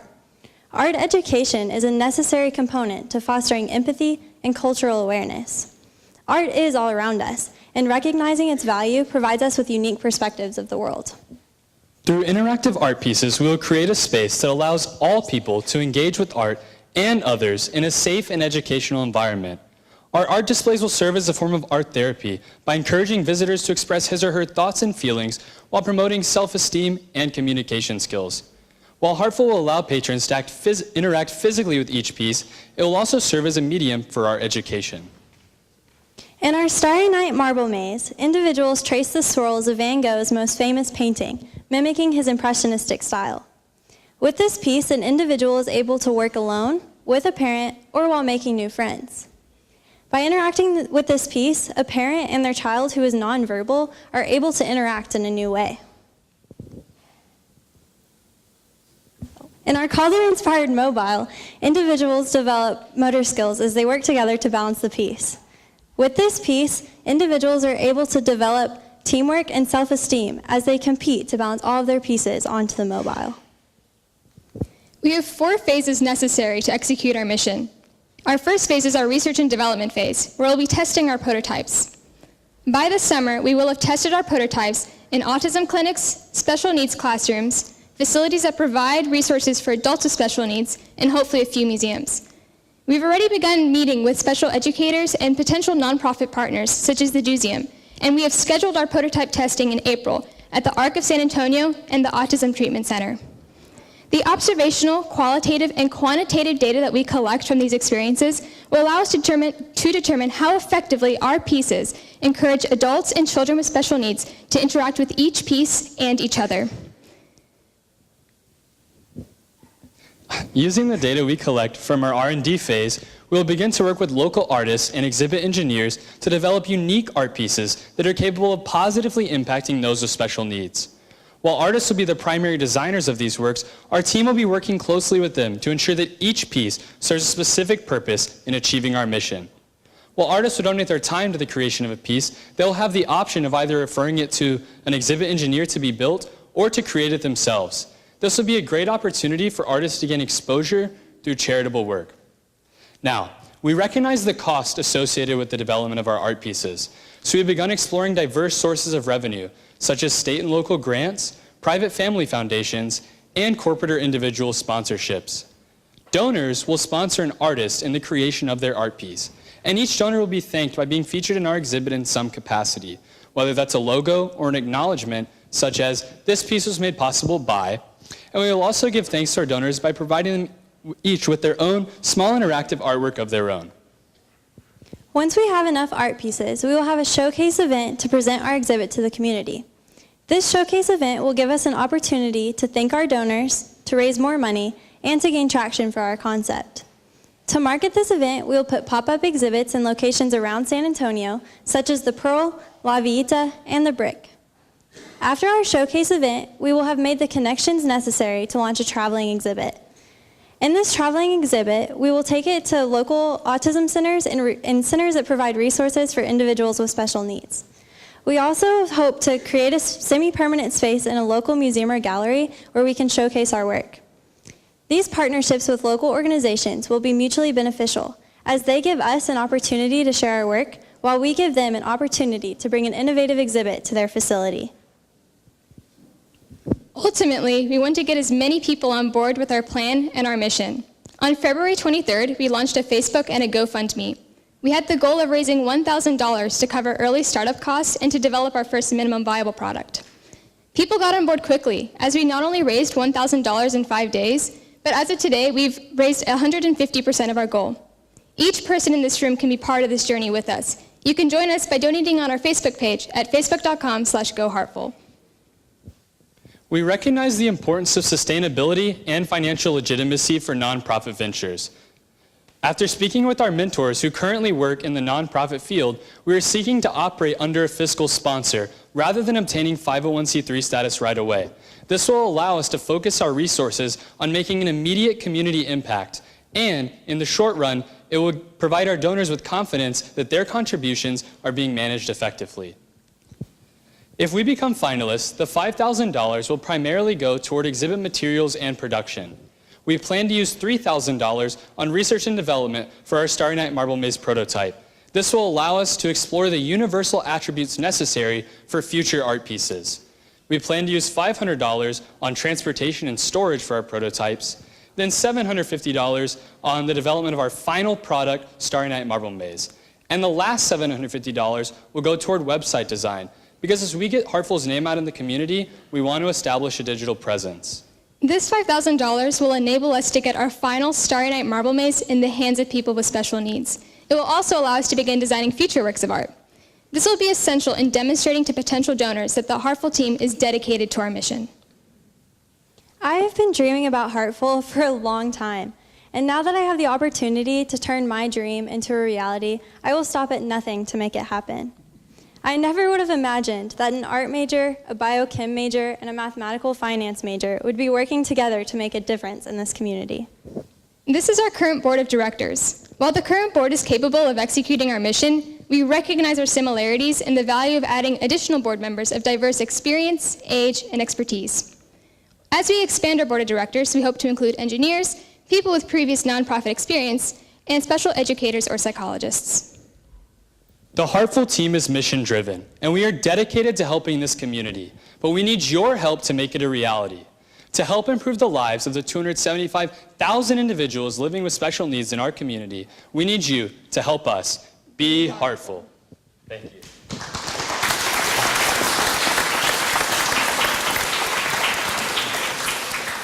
I have a question. Can you describe the marble maze? Because I'm not able to. You can play with it. We've got a magnetic pencil. Oh my goodness. I'm so sorry. Oh, I see. And you can take the pencil and you can that's trace cool. the swirls of the painting.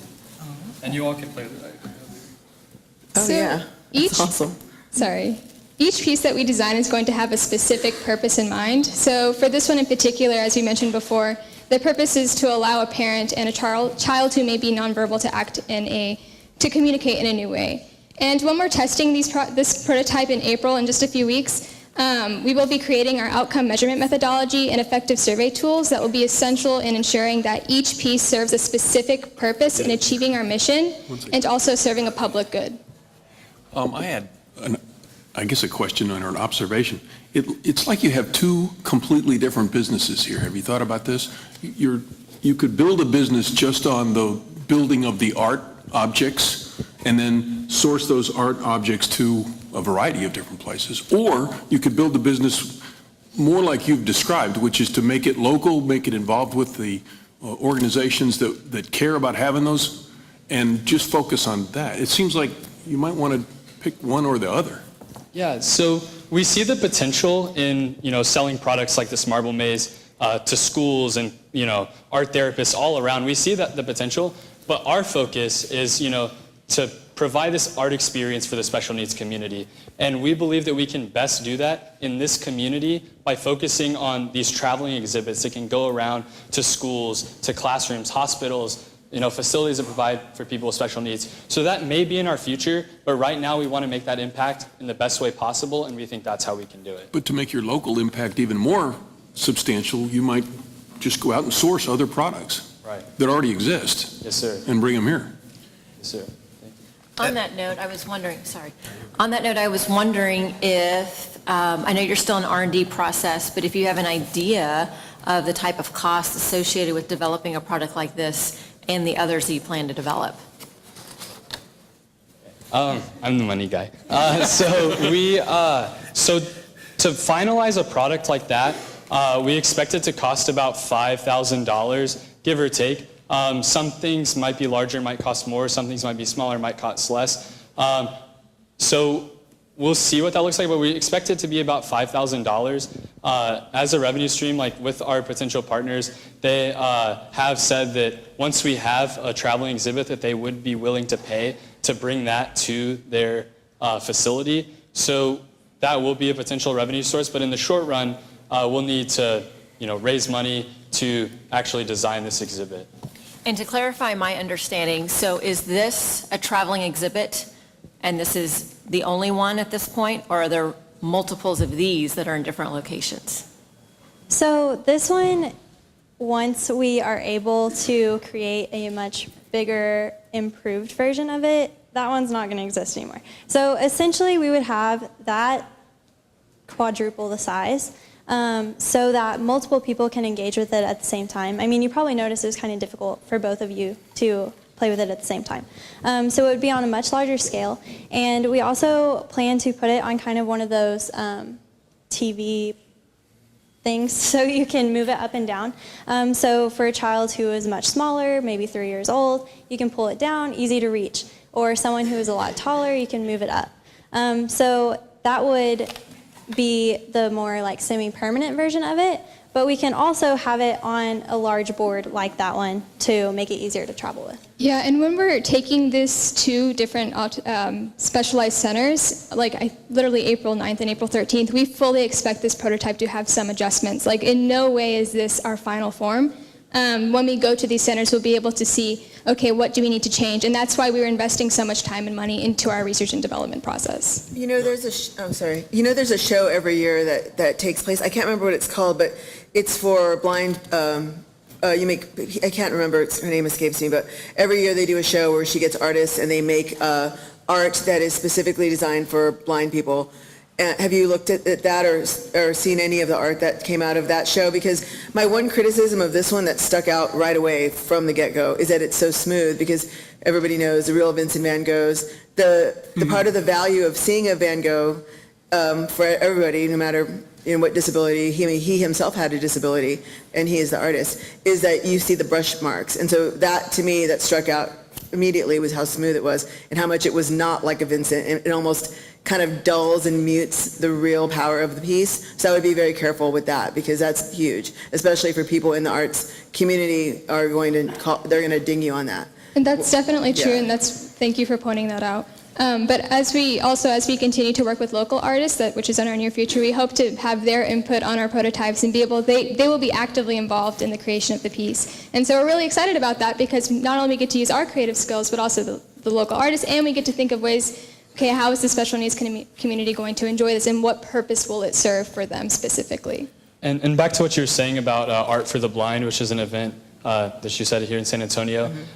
We recognize the potential that we could have in working with Lighthouse for the Blind and a few other organizations like that. We have begun exploring things like art for the blind, music for deaf people, things like that. But right now we're in the very, very early R&D, which is why April will be in the classrooms at the Arc of San Antonio, in the classrooms at ATC, with not only their participants playing with it, but also their caregivers and the people who work there to really give us this insight so we can take it and lay the foundation for things like the size of the piece, the size of the elements, the physical presentation, like you were mentioning about the strokes. So fortunately, we have people that want to work with us, and we'll be very open to their feedback.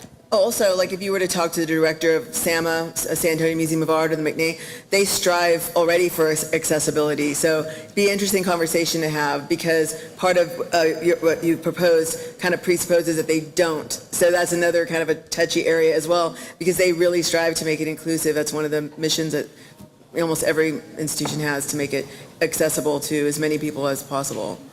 And we are considering people like the San Antonio Museum of Art as a fiscal sponsor. So we're constantly looking for ways to get their feedback and engaging with them. And we've met with many special needs coordinators, but not many artists. And so that's where we're going to go moving forward, to get feedback like that. So I'm really glad that you're mentioning things like this, because these are the type of comments that we're going to be looking for in the future. So y'all are going as a nonprofit, but you're not going to apply for a 501c? Yeah, so we're looking to be as a fiscal agent. So basically what that would be is we would operate as a nonprofit organization, but as far as the tax goes with the government, the money would go through a larger nonprofit organization. So that may be hopefully like the Museum or the Arc of San Antonio, something like that, a business that's well established. And so then what that would do is it would allow us to not have to spend the money on getting 501c3 right away, and we can start building stuff like this and taking it to classrooms. But then also, it will also provide confidence for donors, because they'll know, this money is not going to 3 college students for right now. This money is going to be managed by the CFO of this larger nonprofit. So that's the route we're taking.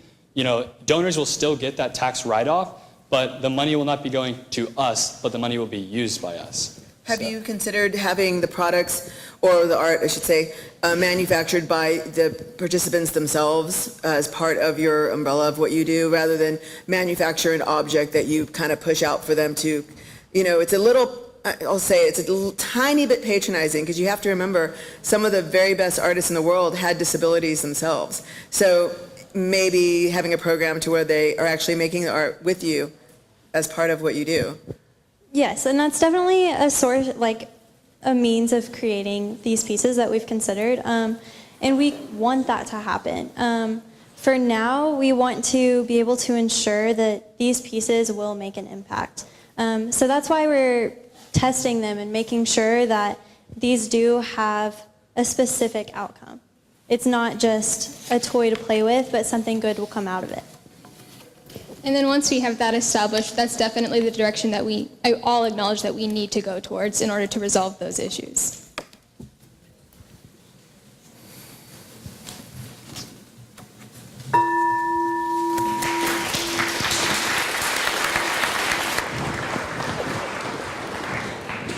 Two more teams to go.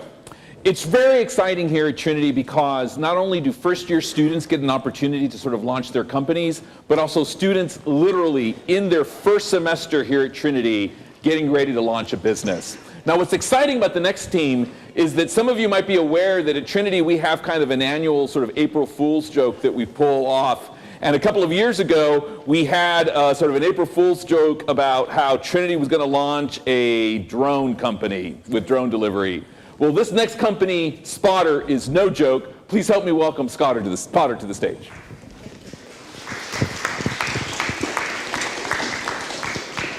Thank you, Dr. Martinez, for the introduction. Thank you, everyone, for being here today.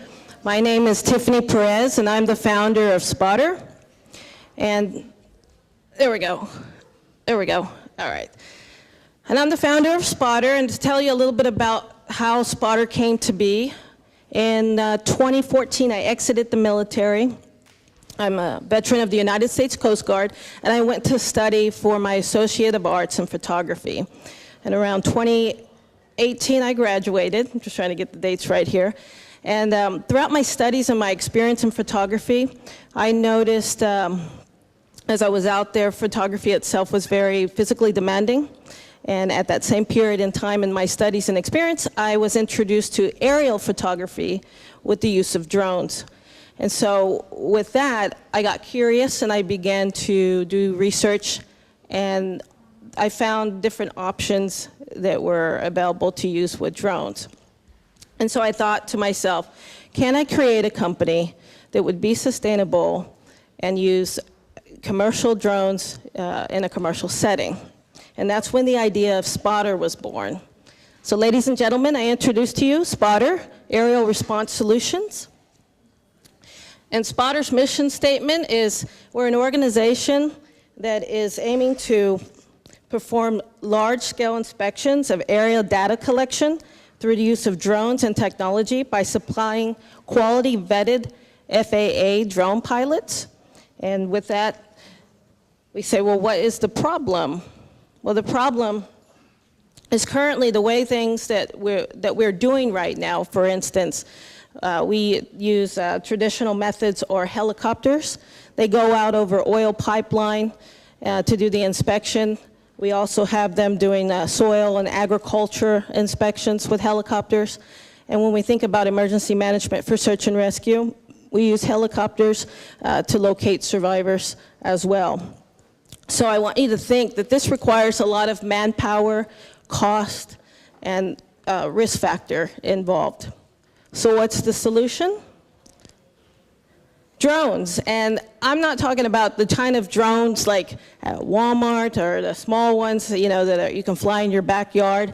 I'm talking about good quality commercial drones. If you look back on the table there, you'll see a commercial drone over to your right-hand side.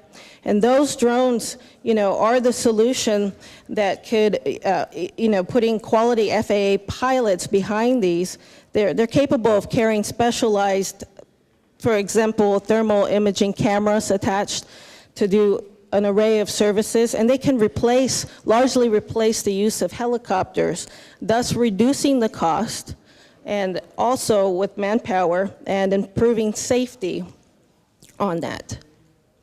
So the market opportunity that exists out there,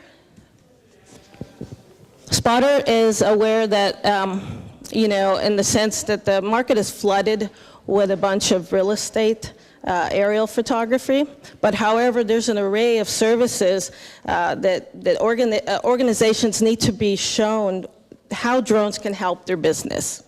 And currently, the biggest pie on the chart, like I said, the real estate is on the market. They're also being used in other items that are mentioned up here on this list here, and also on a much smaller scale.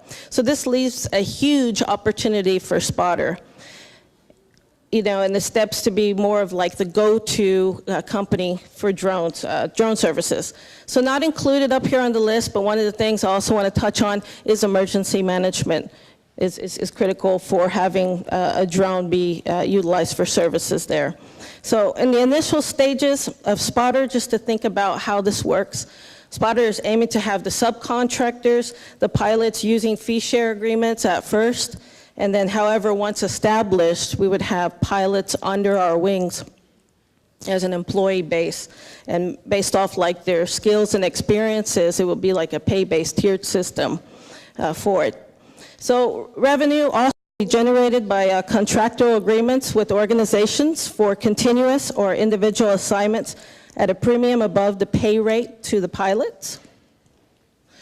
So to think about how I've told you about the money on the competition, there is one similar company that exists out there. However, the difference is they leave finances between the pilots, and we at Spotter aim to manage all the finances. So unlike our competitor, Spotter is, again, going to handle the finances. Clients will pay Spotter for planned or completed assignments, and Spotter will, in turn, pay the pilots directly. Going back to competition, as you can see the little picture there, competition is slim. There are smaller organizations that exist out there, and there are individuals that are trying to market themselves as well. So the advantage, one of the things I want to stress on this is that being a female and a minority, and also with a small business and a veteran, is a big pro when I talk about the federal contracting bidding process. The federal government allocates about 20% of its contracts for commercial, use to bid on. And so that's a leg up here that I know that going forth for drones, I really want to pursue with Spotter. Also, some of the other advantages is that there's some perks for being a veteran as far as saving some cost. The number of pilots, of drone pilots, is on the increase as as drone technology is mainstreaming. And as far as any revenue that we generate with Spotter, there will be a percentage that will be paying forward and giving back to the third world Caribbean countries with the emergency management infrastructures that lack. So let's talk a little bit about when I said the growth, just to show you how it's increasing.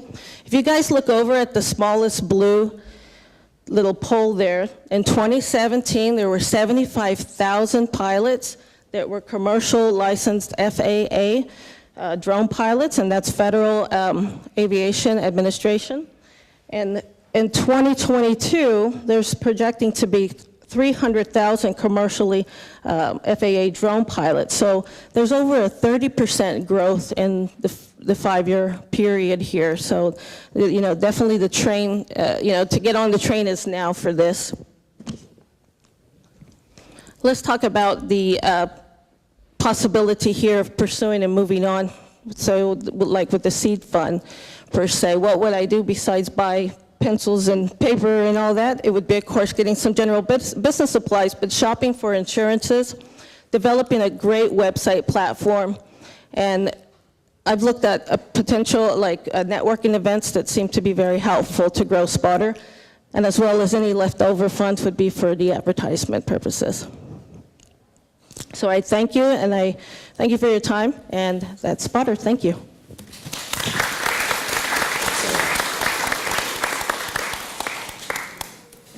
Tiffany, I was wondering, do you anticipate that you would buy the commercial drones and then a commercial pilot would use that and you would own it? The long-term goal, can you hear me? Yes, the long-term goal with Spotter is we don't have the equipment. We're doing, think of it as a general contractor. So Spotter is the general contractor initially, and then the subcontractors would have equipment. For those that have drones, could work with Spotter, definitely, most definitely. Long-term goal, we could potentially have certain drones with different software applications, such as like thermal imaging or LiDAR, for those of you that are familiar with geomapping. So, from your revenue standpoint, are you currently 8A certified to get government contracts? 8A certification. So it. For certifications for Yes. drone pilots. No, to get a government contract, you Right. need to have certifications For the bidding process. Yeah, the bidding process. Are you currently? It's something that's on the radar for the summer, in regards to, that's the main goal, the puppy, because that's Okay. the one that I want to pursue. Okay. And so with certain certifications, I do have a point of contact right now that is helping me to understand what is needed for the LiDAR and geomapping for the federal government. Yeah, I think you should look into that because maybe they may have some caveats for veteran-owned, women-owned businesses, but you do have to have 3 years of tax return, and this is definitely a new business. So if, for example, you have that caveat and there's no waiver associated with your status as a veteran, thank you for your service, by the way, what would be your source of revenue before you get to that government contracting standpoint? We would have to probably pursue the organizations such as agriculture and looking at the farming points of letting those companies know. We have a large amount of farmers and land here in Texas and say, listen, this is something that can be done here with drones, especially you can save water reduction by irrigation by the use of an aerial imaging and be able to report it. Well, we generate the aerial imaging and the report, and they can go from there in regards to what they want to do from that data, but it really can help that service. There's different ones if you think for the people that claim the taxes for the animals annually, and another concept to think is that you have a helicopter that flies over to do the animal count of their land, and sometimes the animal may scurry. A drone can be a little bit more accurate in counting and also a little bit more cost effective for these individuals. So there's an array of different avenues to take for drones and different businesses to probably generate that income. An organization you should look into is the Edwards Aquifer Authority. I don't know if you've heard about them. They control our water system and they supply to 8 counties. They utilize drones and they need to go to hard-to-reach areas where they have their recharge zones. So look into that organization as a partner. They do have local certifications that you can get on board, and I don't think you require the amount that a government contracting certification would need. So, no. Yeah, I definitely agree with you on that. Definitely look into that organization. Thank you. But great presentation. Hi, great presentation. I'm wondering if you've considered, since Uchennaya mentioned maybe the longer runway to secure government contracts, if you've considered being the provider of, for lack of a better word, on-demand pilot hiring for people that already have drone companies. Is I that think something that you're considering? As the pilots dump into, per se, let's just say a database, it'll be easier to be the go-to company in the event of, say, disaster. It's not if, it's when it happens. And so it'll be, something that I could hope to say, let's put pilots out by doing a blast email to those pilots that are in the business's database to quickly respond to that. And I would ask also, what do you plan for your biggest differentiator to be from your competitors? That's a great question. I think the biggest thing is that there's not a company out there that is doing more of like the GC work, the general contracting. There's a lot of companies that do exist, smaller scale, 3 or 4 people that are pilots that are trying to cover the local area that they live in. But there's nothing that's like a website platform or a large-scale company that's really going out there and getting the leads for the FAA pilots.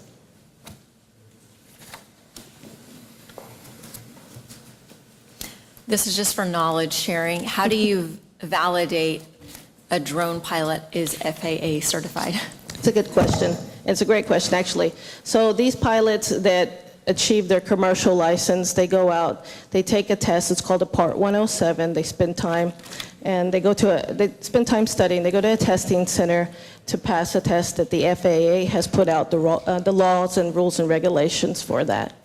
And depending, what services they're going to provide, they can continue to do additional certifications that them too have to have requirements and testing. As part of the overall program, I don't know if it was in here, but have you thought of having kind of like a database for pilots, and that you would, almost like you would contract them out, but almost to where it would be an online database where they would all kind of register, and then you would take a commission off of a job that they got as a middleman, and you would kind of a place to bring pilots and people who need pilots together. Yeah, the forum networks that exist out there, there's a lot of pilots that are talking, but in regards to what you said, initially that was the thought. I was thinking of sustainability and revenue, and for that, it'd be amazing when the wings grow to have employee pilots under spotter, but in the beginning part, to have like something like that, I don't see why that wouldn't be something that we could do, because it's a matter of just a coding aspect to build a database if we do an application, or we keep it all website and we start to network to the pilots to come into that. Almost like a forum where professionals will come and start conversations with each other, and kind of like a center for drone pilots to come all together. I don't think that there's enough of them that exist. But I There's a- mean, there's a according lot- to the chart, it's going to rise every year. Right, so there's a lot happening in the photography world, and it's flooded, but in regards to drones, there's still a need, for those discussions. So I know you broke down kind of where you plan to spend the money, but I didn't hear any talk about what your yearly revenue or yearly cost, operational cost. Could you elaborate on that a little bit? For the costs, it's a low, there's not a high overhead market for starting. This is something that can be worked remotely. There's not a prototype that has to be built. It's more of a service-based business, and a lot of the legwork in the beginning and the initial phase would be myself and a team of great marketing heads to get out there and begin to get the cold calls and work with the organizations and begin to establish those contracts, whether it be individual assignments or continuous work. So with that, I hope that answers your question a little bit. As far as the cash flow, the projection, that would be something I'm hoping to discuss if given the opportunity in fall over summer, be working to grab these contracts. I'm confused as to what the actual client would be. I understand that I'm a subcontractor and I'm an FAA certified pilot. I'm still confused as to who owns my drone. You do. As far as the drone pilot? So yeah. The customer would be what? The owner customer of the pipeline, the owner is the of large organizations. Okay. And as far as the organizations that we're marketing to, put pilots in regards. And you'd expect that they would own the drone? Yes, initially yes. There could be a point as spotter expands to bring on some gear and have drones that have the capability with certain cameras and so forth. But initially for the subcontracting portion, it would be important that the pilots do have their equipment. So, for example, what's the cost of that drone right now? What's the, That's a Trinity drone. It's a good question. Most professional commercial drones can range as high as $25,000. And then you can get something that's going to fly right now and can do some work for under $1,000, but the flight time, it won't be like something of that magnitude over there that you would want. So if this drone FAA certified pilot, already owns this drone that they spent a ton of money on, obviously it's like buying a brand new car, what's stopping them from, going to the government themselves and saying, hey, I have this drone, start up an LLC, start it off and invest? Why? Right, good question. One of the things is not every drone pilot is a business-minded individual, and is an entrepreneur or will establish those accounts. Okay. So that will help that. It's kind of like you want to be Uber for drones. Yeah, I guess you could say that. When I first saw the name Spotter, my first thought was that it was some type of app, and then my mind just, before I even looked at it, and I saw drone spotter, I thought it was like an app maybe that you could look at your app and look at your drone flying all over as kind of an advertising, because that's what my first thought. And then it almost seemed like an app. I wonder if there's some application with using it as an app, as kind of an entertainment app. I don't even know if that's legal to go fly wherever you want. No, it's not. It's not, right? Okay, yeah. Part of the license. Yeah. Thank you, everybody, for your time. Thank you, Dave. Thank you very much. You're welcome. Thank you, Spotter. Wow. We're one team away from the judges going to the bathroom. So we're very excited actually for our last team. Last but not least, actually, our last Stumberg seed round team. Certainly here at Trinity, being last also means that you're first. Our last also first-year team, Skate Cup. Good luck. I did not come up here empty-handed, I can tell you that. All right, so how's everyone doing tonight? Woo! All right, so my name is Andrew Koob. As most of you know, I'm a freshman here at Trinity, and tonight I'll be presenting Skate Cuff.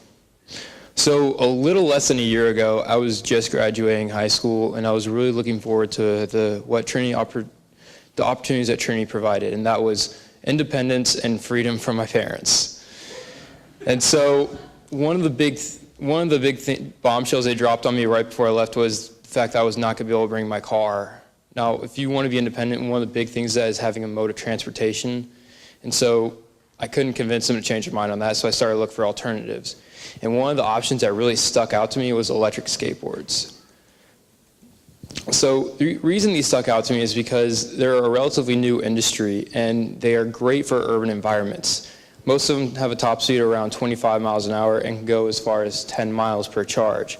This is great if you live somewhere like New York or on a college campus such as myself. You just need to go to class or go to a store, and you don't need to go out like from Houston to San Antonio or anything like that. And I'm not the only one who's taken interest in these. Since their market entry in 2012, they've grown to take up 15% of the $5.4 billion skateboarding industry. And that number is increasing every year. So once I decided to buy my electric skateboard, I did a whole bunch of research and found one that would meet my price range as well as what all I wanted to get out of it. And I've had it for the last 6 months, and it's been pretty fun. However, I've experienced a few problems. Anytime I go anywhere, such as H-E-B or Whataburger, there's always a part of me that's worried that I'm going to turn my back and it's going to be gone. And there's a legitimate concern for that. This skateboard is probably one of the easiest things you could steal transportation-wise. And that's backed up by the fact that there's no legitimate way to secure it. The only lock available on the market right now is a cable lock, and those are exceptionally weak. So each skateboard costs around $1,000, and I'm going to be locking something that costs $5,000.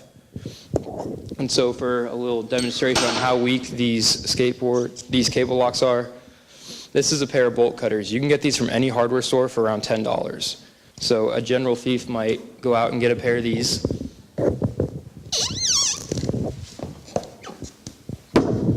Sorry, didn't mean to do that.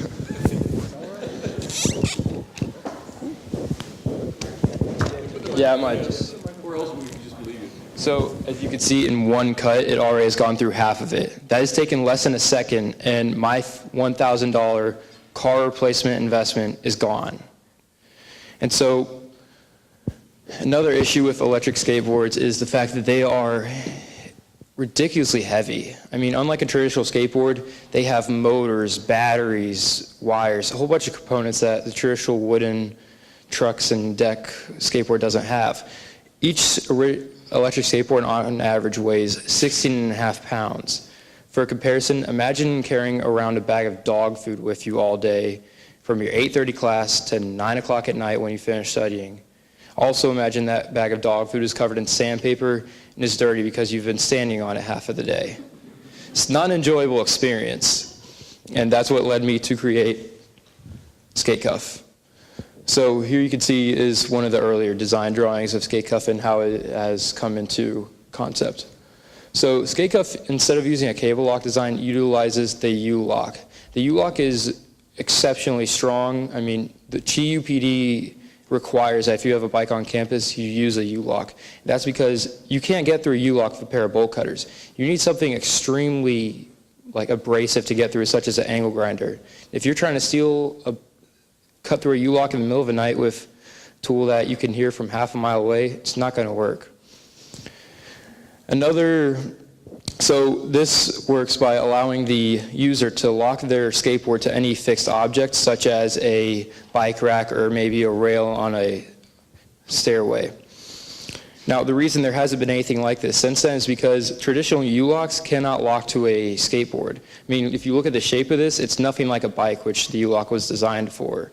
So there's no way, any way you put it on, it's either not going to fit or it's going to slip off pretty easily. So what Skate Cuff does is, rather than seeing the skateboard shape as an obstacle, we use it as an advantage. By using the truck holes already provided and standardized on every electric skateboard and non-electric skateboard, we have attached the lock to a base plate that attaches to the skateboard itself. This also has another feature, doubles as another feature. Since the electric skateboards are so uncomfortable to carry, I figured might as well just add a handle to it. And so now, instead of having to carry it around like this all day with the grip tape rubbing against my clothes and putting a hole in my nice suit, I can carry this around just like your typical luggage, like rolling luggage you'd see in an airport.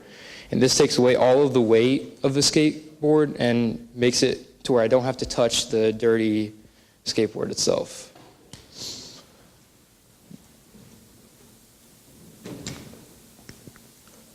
So this is how the skate cuff works. Basically, when you have it extended out, that's when you typically lock it to stuff. You could pull this part out all the way, and then you slide it back into that extended position. This provides a good amount of area for you to fit a typical bike rack, to slide it around a typical bike rack or telephone pole, anything, not telephone pole, but anything like that. That'd be a really big skateboard. And then, so when you're riding around, you can have it compressed down as in the position it's in now. So this means you don't have a giant bar hanging off the end of your skateboard. If that were the case, let's say I hit a bump and that thing is hanging off the end, and it would sink into the ground and throw me flying off the skateboard, which I've done more than once. It's not an experience I want to relive again. So in order to attach the skateboard to the lock to the skateboard, we don't want to use traditional hardware. Phillips head or flathead screws, you see them everywhere, and your granddad's toolbox probably has a screwdriver that can take care of that. We're going to use the one on the end, which is a tamper-proof bolt. And that is only one variety of it. There are plenty other versions that are not common to the general public. I mean, we're going to have to include a tool to put this on the skateboard with it, but it'll increase the difficulty in trying to get the skate cuff off of the skateboard. So here you can see typically what would be included with the skate cuff, not the itself obviously, but you have the lock, the tool that it comes with, as well as the hardware on the bottom and the little Allen wrench that would work with the hardware. So one of our unique value propositions is partnerships we're going to be creating with existing electric skateboard companies. These will be great because we can get endorsements from them saying we're the only lock they see as acceptable to use with their boards. Another thing we can try to accomplish with these partnerships is a sort of bundle. So let's say you go out and buy a boosted board, why not get a skate cuff with it for $10 off? This means not only do you have a new mode of transportation, but you have a way to secure it and make sure it's not going to be stolen from you. So one of the big ways we're going to try to market skate cuff is follow the exact same model that electric skateboards gained through popularity, and that is social media, specifically targeted advertisements. This will be through Facebook, Google AdWords, Instagram, as well as eSkate forums, which is a newer addition to the advertising scene, but will definitely provide access to a whole bunch of potential clients. And one big thing is YouTube. So one large concept of the electric skateboard community are these YouTube influencers. What they do is they review every new skateboard that comes out on the market, and they give out their opinion and everything on it. They have a ton of authority in the community. So by sending a skate cuff to them and having them give a positive review on it, that will show everyone in the electric skateboard community that we are legit, and it will give our reputation a ton of upscale. We're also, as mentioned before, we're going to have partnerships with the existing electric skateboard companies. So let's say you go onto Boosted's website, you can look and you'll see skate cuff right there next to it. So for sales, our plan is to do crowdfunding through Kickstarter, and then after that finishes, sell the product on Skate Cuff's website, and eventually also move to other outlets such as Amazon and the electric skateboard manufacturers. And further down the line, as we grow, sell it through local shops you might see in a mall, such as Vans or Zoomies. So MSRP will be $80 per lock. This is not that bad considering each skateboard costs $1,000. And it will be $35 per unit to manufacture, sell, and distribution, and gives us a $45 profit. So this is a little projected timeline, starting from Stumberg out to when we expand to the retail market. So after the Kickstarter campaign, we want to secure a provisional patent, finish prototyping, and begin our social media campaign. That's one big thing we're going to focus on. Before we're even selling, we want to be advertising this. Any questions? I plead ignorance on all the different varieties of electronic skateboards that I don't own. Okay. But do you have to have a different skate cuff for each of the different manufacturers, or is that a standard pad that everybody uses? So that's the great thing about skateboards is since their conception, they've all used the exact same holes to drill their trucks into. So that means we don't have to change anything. We could sell each skate cuff and every manufacturer will be able to work with it. And have you worried any about the liability from the skateboard manufacturer, you know, having something attached to their skateboard? There shouldn't be too much. I mean, it's not really that dangerous of an object since it is secured on there properly, and all the components are welded on in a way that they will not break off. Does it lock in place when it's in the shortened position? Yes, ma'am, it Oh, does. so you have to unlock it. So you have to open unlock it and then take it out, but that just means it's not going to come flying out if you come to a screeching halt. You know, because I think that bolt that you're using, the 5-star bolt, that's what they use to take off auto mirrors. I will say I do have the piece. It's real easy. I used to pull off mirrors with it. Have you considered maybe using another way of fixing it to the skateboard? Because that doesn't, I mean, it seems secure, surely, but it's a little bit worrisome because it's not that uncommon. So we're not just going to particularly focus on the 5-star one. It's more of a anti-tampering bolt in general. So there are tons of different types of bolts. I mean, I remember back when I was little, I'd get those McDonald's toys. They'd have a little triangle one, and I'd always be annoyed because I could never take them apart because I didn't have that kind of screwdriver. And so there's a ton of different possibilities on that front.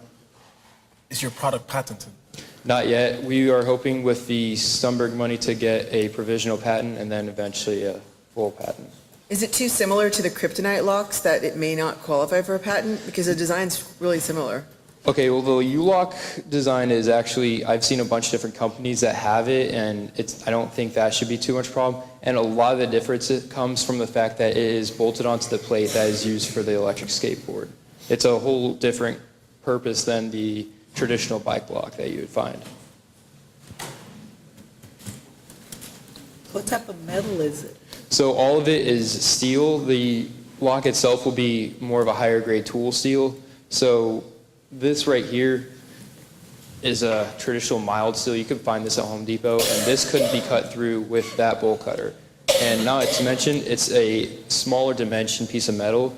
So if this couldn't be cut through with a bolt cutter like that, I have no worries that this ever will. Have you tested the lock? Have you parked a skateboard out like on South Alamo Street, for example, and left it overnight, and is it still there? I haven't gone as far as to do that, but I have been using it the path for a while, and I still have it, so it means it works. And before this, everyone had to carry their own skateboard around at 16.5 pounds all day long?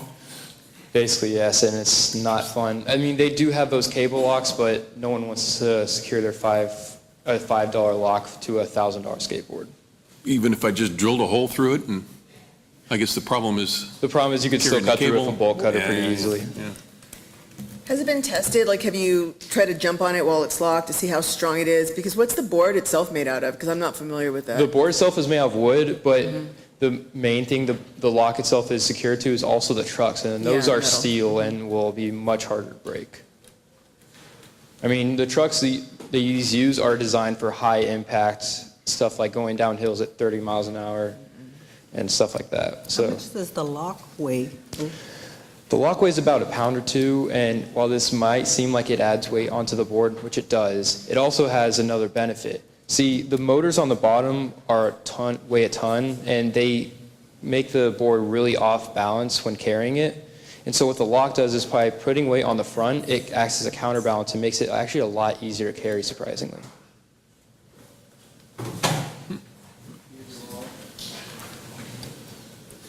Anything else? How many manufacturers make electric skateboards? I don't even, I feel like every week there's a new one. I mean, there's a few main ones such as Boosted, Inboard, Inertions is an Australian company that's pretty big, but there's so many new Chinese manufacturers and just individuals who make them. But yeah, surprisingly, there isn't a lock for them yet. So I feel like that market's mine for the taking. How about selling directly to one of those vendors anyway? Yes, that was one thing I mentioned, was that we want to work with those companies and sell it directly to them. That way they can, but we also want to keep some of the sales to ourselves. That way, let's say they say, oh, I don't want this, I already have a skateboard, I don't want to have to buy it from Boosted. Like maybe they have something against the company. Electric skateboard users are pretty particular people. I'm one of them, I would know. And so they might just want to come buy it from us ourselves. So.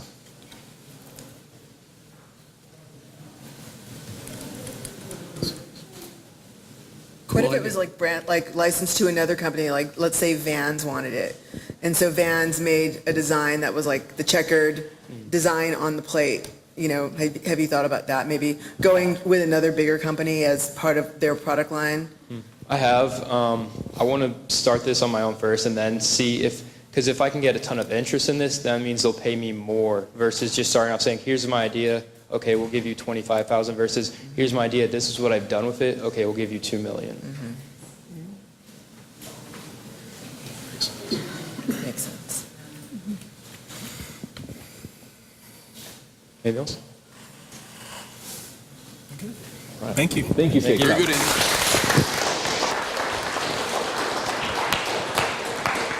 What an amazing group of students we've actually had to hear pitches here. You've seen nonprofits, for-profits, physical products, tech companies, you've seen art, you've seen music. Please join me in recognizing these great teams and the great presentations they had today. Thank you so much. For the first time in forever, we're actually early, which is really exciting. So we're going to start our break that was scheduled at 7:30. Now it's 7 o'clock. The judges will retire to begin their deliberations. Our hope is that we'll be back here in about an hour or so, but if sooner, we'll let you all know when the judges get done with their deliberations so we can choose the 2019 fifth cohort of Stumberg Prize finalists. You have an opportunity to have conversations with all the teams that'll be here present at their tables. Thank you all so much. We look forward to hearing you and coming back soon. So don't leave yet. We've got big checks to present soon. Thank you. So, are we ready? Yeah. So let's thank the Jazz Winchester Quintet for the great music. Thank you all so much. It has been an extraordinary evening. Before Dr. Anderson makes a couple of comments, and then we'll be passing out some big checks, there's a couple of important people we want to make sure that we thank. First of all, a lot of the teams actually had a tremendous amount of mentoring from mentors in the community, from our former Entrepreneurs in Residence Corps that went through, the folks who came through for pitas and pitches, members of the community who've helped the teams prepare. Could you please join me in recognizing their efforts and thanking our mentors and our community partners for all the great work they've done. Thank you. Also, this effort could not have been possible at all without the incredible staff at Trinity Entrepreneurship. In particular, there are the two amazing rock stars that are responsible for all the good things that we do. I'm responsible for all the not so good things we do, but they're responsible for all the good things that we do. First of all, Jessica Tamayo, a programs coordinator. Jessica, please receive our thanks. There you are. And of course, the heartbeat of our center, the person who makes all things happen, we have to recognize the great sort of work that Carmen Aramanda, our programs manager, runs for us. So thank you,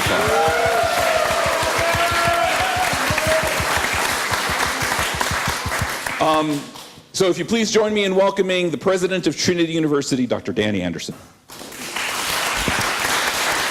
Thank you all for being here tonight. You know, one of the words that Luis used as he talked about what this evening is about mentoring.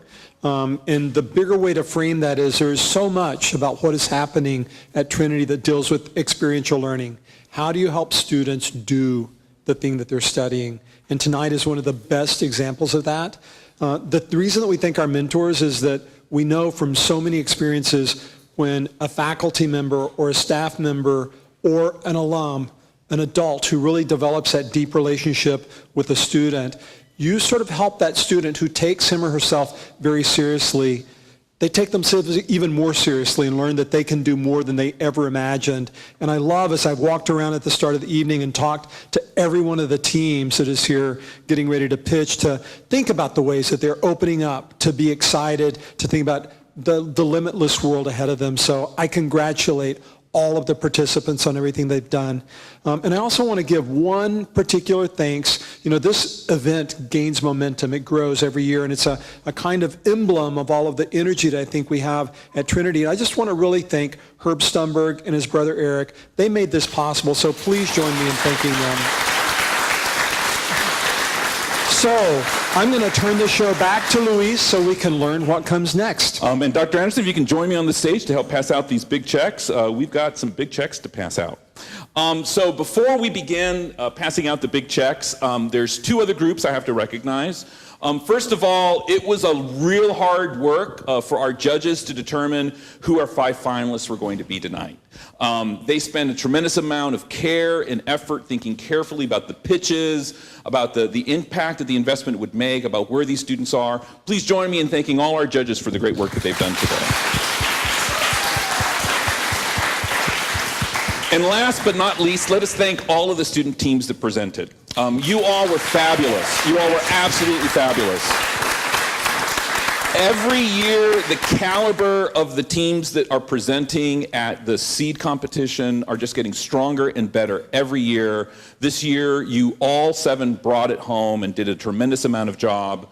Unfortunately, for some of you, you will not be able to go on forward in our Summer Accelerator and on towards the finals. I ask you to please, please, please come back next year with your idea. If you're still passionate about idea, show those judges the incredible progress that you've made in a year. Show them that you've taken their advice and their feedback to heart, and come back next year to compete in our next Stumberg Prize Seed Competition. So unfortunately, that will be some of you, but I want you to know that we love you, we are passionate, and are here to support you in your efforts. And please don't think of tonight as the end. Think of tonight as great feedback to then come back and win it next year. Are we all agreed? Yes. Agreed. All right. So the first finalists for the 5th annual Stumberg Prize competition, please come on up and receive your big check from Dr. Anderson himself. Skate Cuff.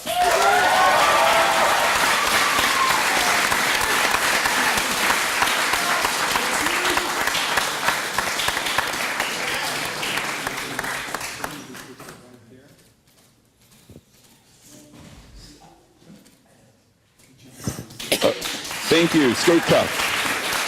A reminder for all our teams and our judges, we'll be taking photos afterwards, so please don't leave yet. The next Stumberg Prize finalist for 2019, Escuela de Estela.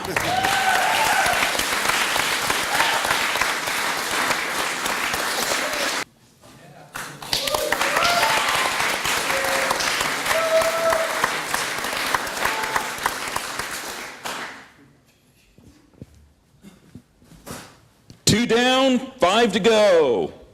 3 to go. 3 to go, sorry. It's gonna be one of those nights. Next team, storyboard. Story spread. Story spread.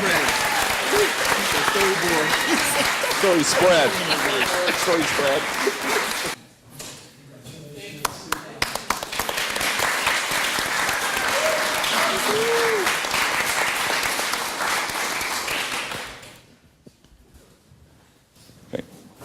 Oops. Yeah, oh yeah, that's a great idea. Let's do that. Oops, well, we don't want to let them know. Here, let's. We're going to do this one on the bottom, this one right here. All right, next up, I don't know how we're going to do this. Project Tech.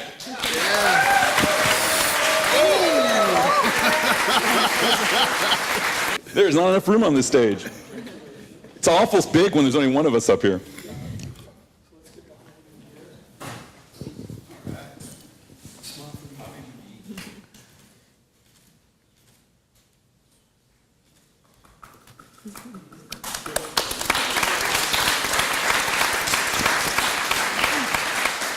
So, as a reminder, this last team joins our 5 Stumberg Prize finalists. All of these finalists will be back early fall, about end of September, beginning of October, to compete for a $25,000 grand prize and participate in our Summer Accelerator.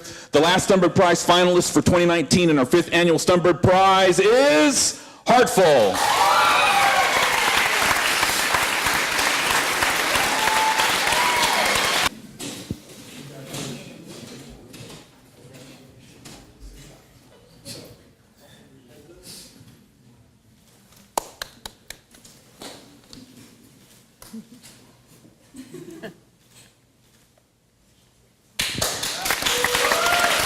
Thank you all so much for participating as part of our 2019 Stumberg Prize Seed Round. We look forward to seeing you all in the fall for the 2019 Stumberg Finals Rounds. My name is Luis Martinez, the Director for Innovation and Entrepreneurship. Thank you and good night.